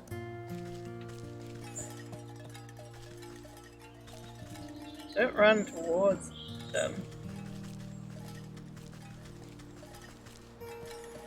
Oh my gosh, don't run away, please.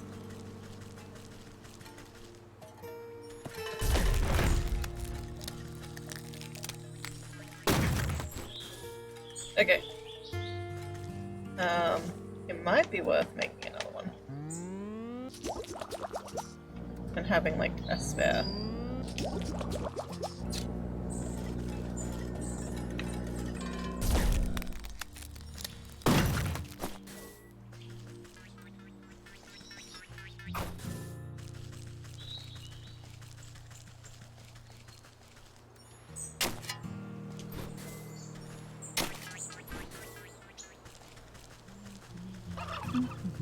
Stay away! Heckin' turkey. Where is my... There it is. There's my portal.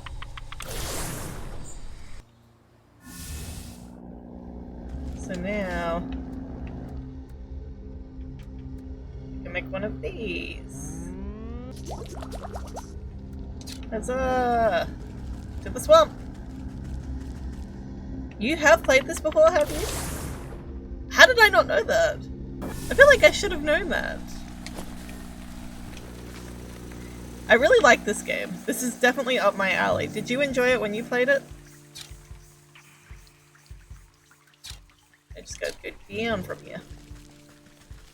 No, you go away. You leave me alone, guys. The western obelisk requires a source of undead animation.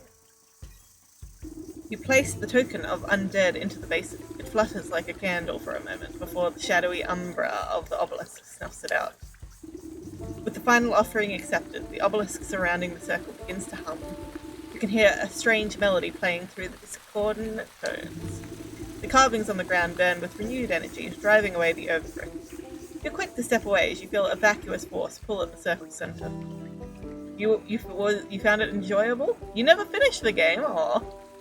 Well, I'm not going to finish it tonight, but I do plan on finishing it because, like, this is really up my alley, this game. I thought it was going to be more like a farming sim type game, where, like, people came to you with problems and you made potions for them. But this game is, like, very story linear. It's not linear storytelling, but it's, like, it is story-based. You can do the story in sort of any order, though. Sort of.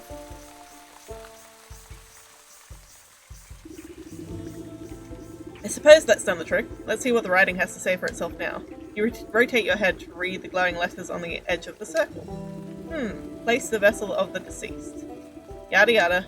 Recite the evocation of necrodermitis. Dermis. Blah blah. Apply canopic ointment. Right, seems straightforward enough. All I need to do now is go fetch the body of that fourful husband. Should be here in the swamp somewhere. So I am guessing he's probably one of the poor unfortunate souls to be around where the Drake is.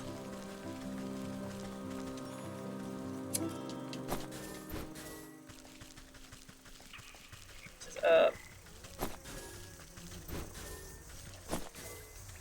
this way. Ugh, this must be where that nurse has been dumping the surplus of corpses. I'll need to take a closer look at each one to find the right fellow. Similar, but not the quite right body. This isn't it? Unfortunate nonetheless. This isn't the right one. This is not the husband. Fossil doesn't fit the description. Not this one. Where on earth is that stinking body? You'd think I'd be able to find him among the dead here. You watch a particularly bloated land on a rotting hand poking out from the muck. Its particularly proboscis probes at the withered flesh. Two globular red eyes slowly unglue themselves and swivel to boggle at the insect. I'm really enjoying this game. A huge slime-covered tongue lashes out and pulls haplessly at the fly into a gaping, toothless maw, along with the most of the sunken corpse. Well, I suppose that explains where my misplaced man went.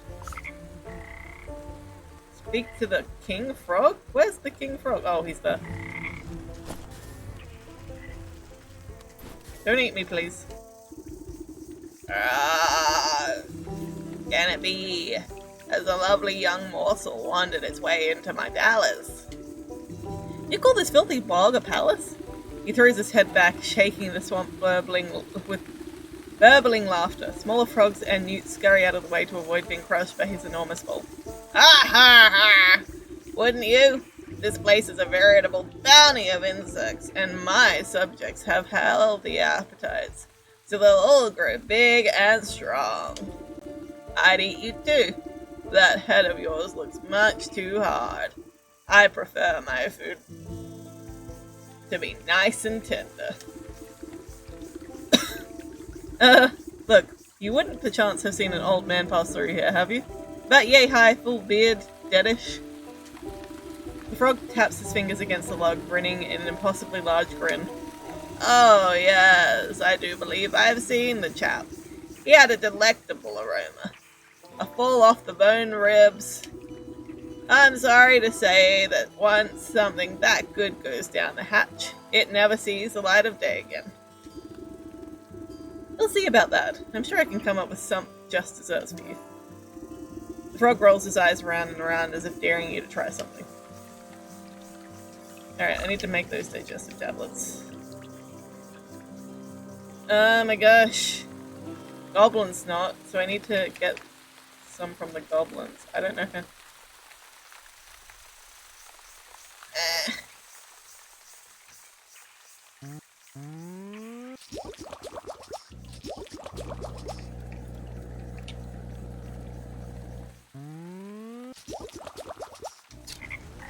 So you need to go try to get some pickin' goblins and whatnot. Alright. So I think I know what I want to do, because it will also help out pixies.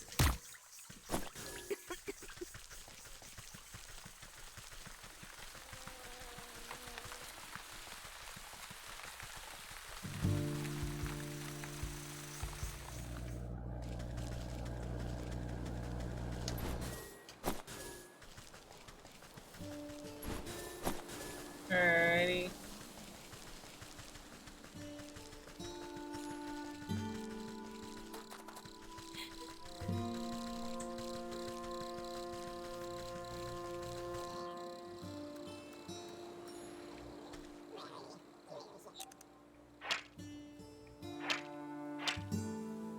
I wonder whether I can get more than one.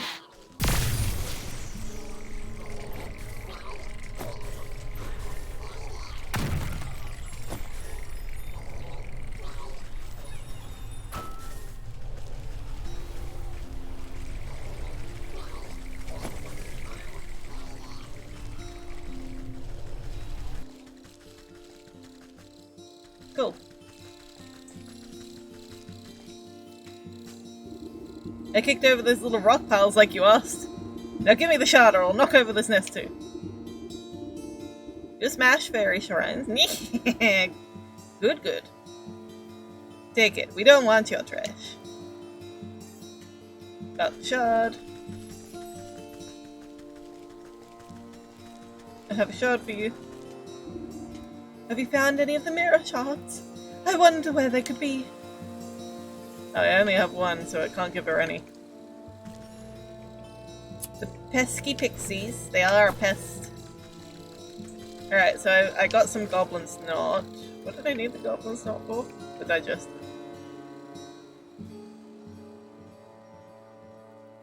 I have mute. I don't remember where I got that from. Let's craft 2 of these. Alright. Now we gotta go back to the frog and chuck the digestives in his mouth.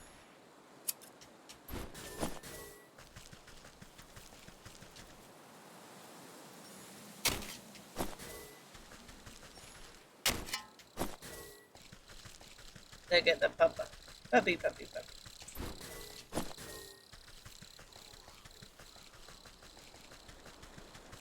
I was able to get all 3 of them with that doll though. 1 doll. Stay hydrated, everybody.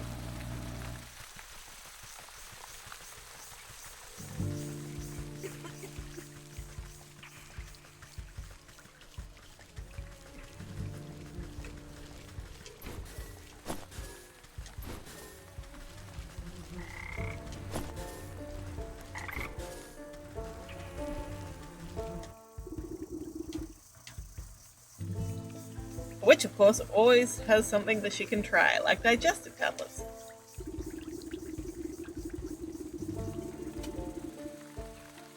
You wrap a juicy looking bug around the medicinal tablets and offer it up to the Frog King. Your Majesty, I really must find the whereabouts of that gentleman. Perhaps this small tribute will persuade you to loosen your tongue. The frog gulps down the tantalizing meal without a thought. Ah, delectable gift. Thank you, my pretty. Now, I already told you where. His nostrils flare for a moment, then he sneezes, sending specks of wet mucus flying. The frog's throat suddenly expands, filling with gas. The belch that erupts from its lips resonates so loudly that the entire swamp ceases its buzzing. You avert your eyes, but the noise and smell of this frog's explosive eruption almost knocks you off your feet. Great Glinda's ghost, what a stench! The frog wobbles on its legs, looking thoroughly emptied. He teeters before rolling his huge body back into the swamp with a thunderous splash. You spot the slippery body of the husband floating in the bog water. Luckily, he seems to be missing some bits and pieces, so he should fold up quite nicely. Stuff him in my satchel. It's gross, but I do it. I do it anyway.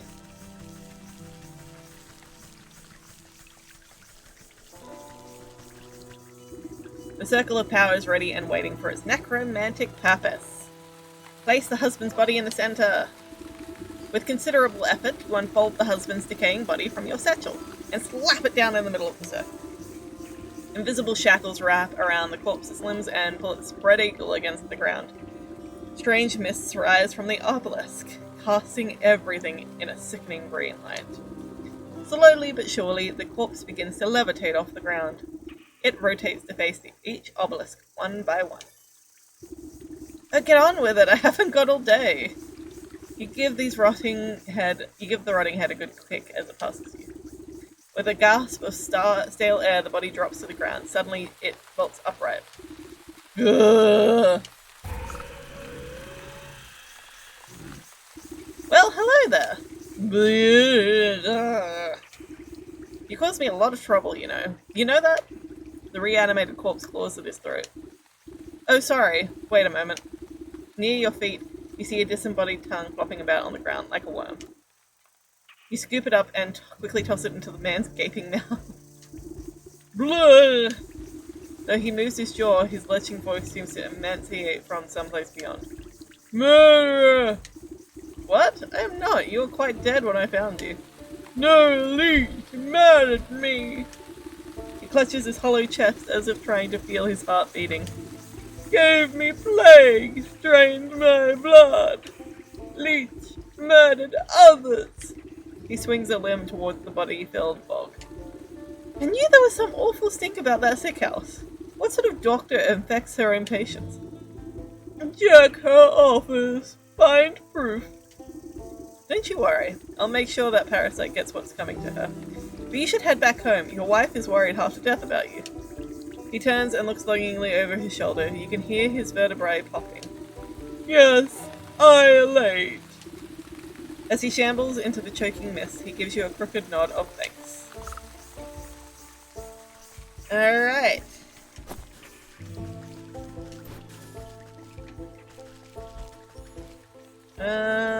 So I'm gonna leave the big confrontation until next time I play, I think. Because I've already played for longer than I intended to. Back home. Alright.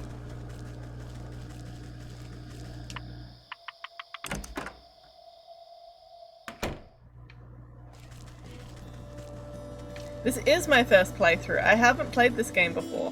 It's absolutely enchanting though. I love it. It's got everything I want in a game. Almost. I love it a lot. The only thing I don't like is that there's no jump function. I want a jump function. Even if it serves no purpose. Just let me jump around places. Alright. Are you sure that it auto-saves?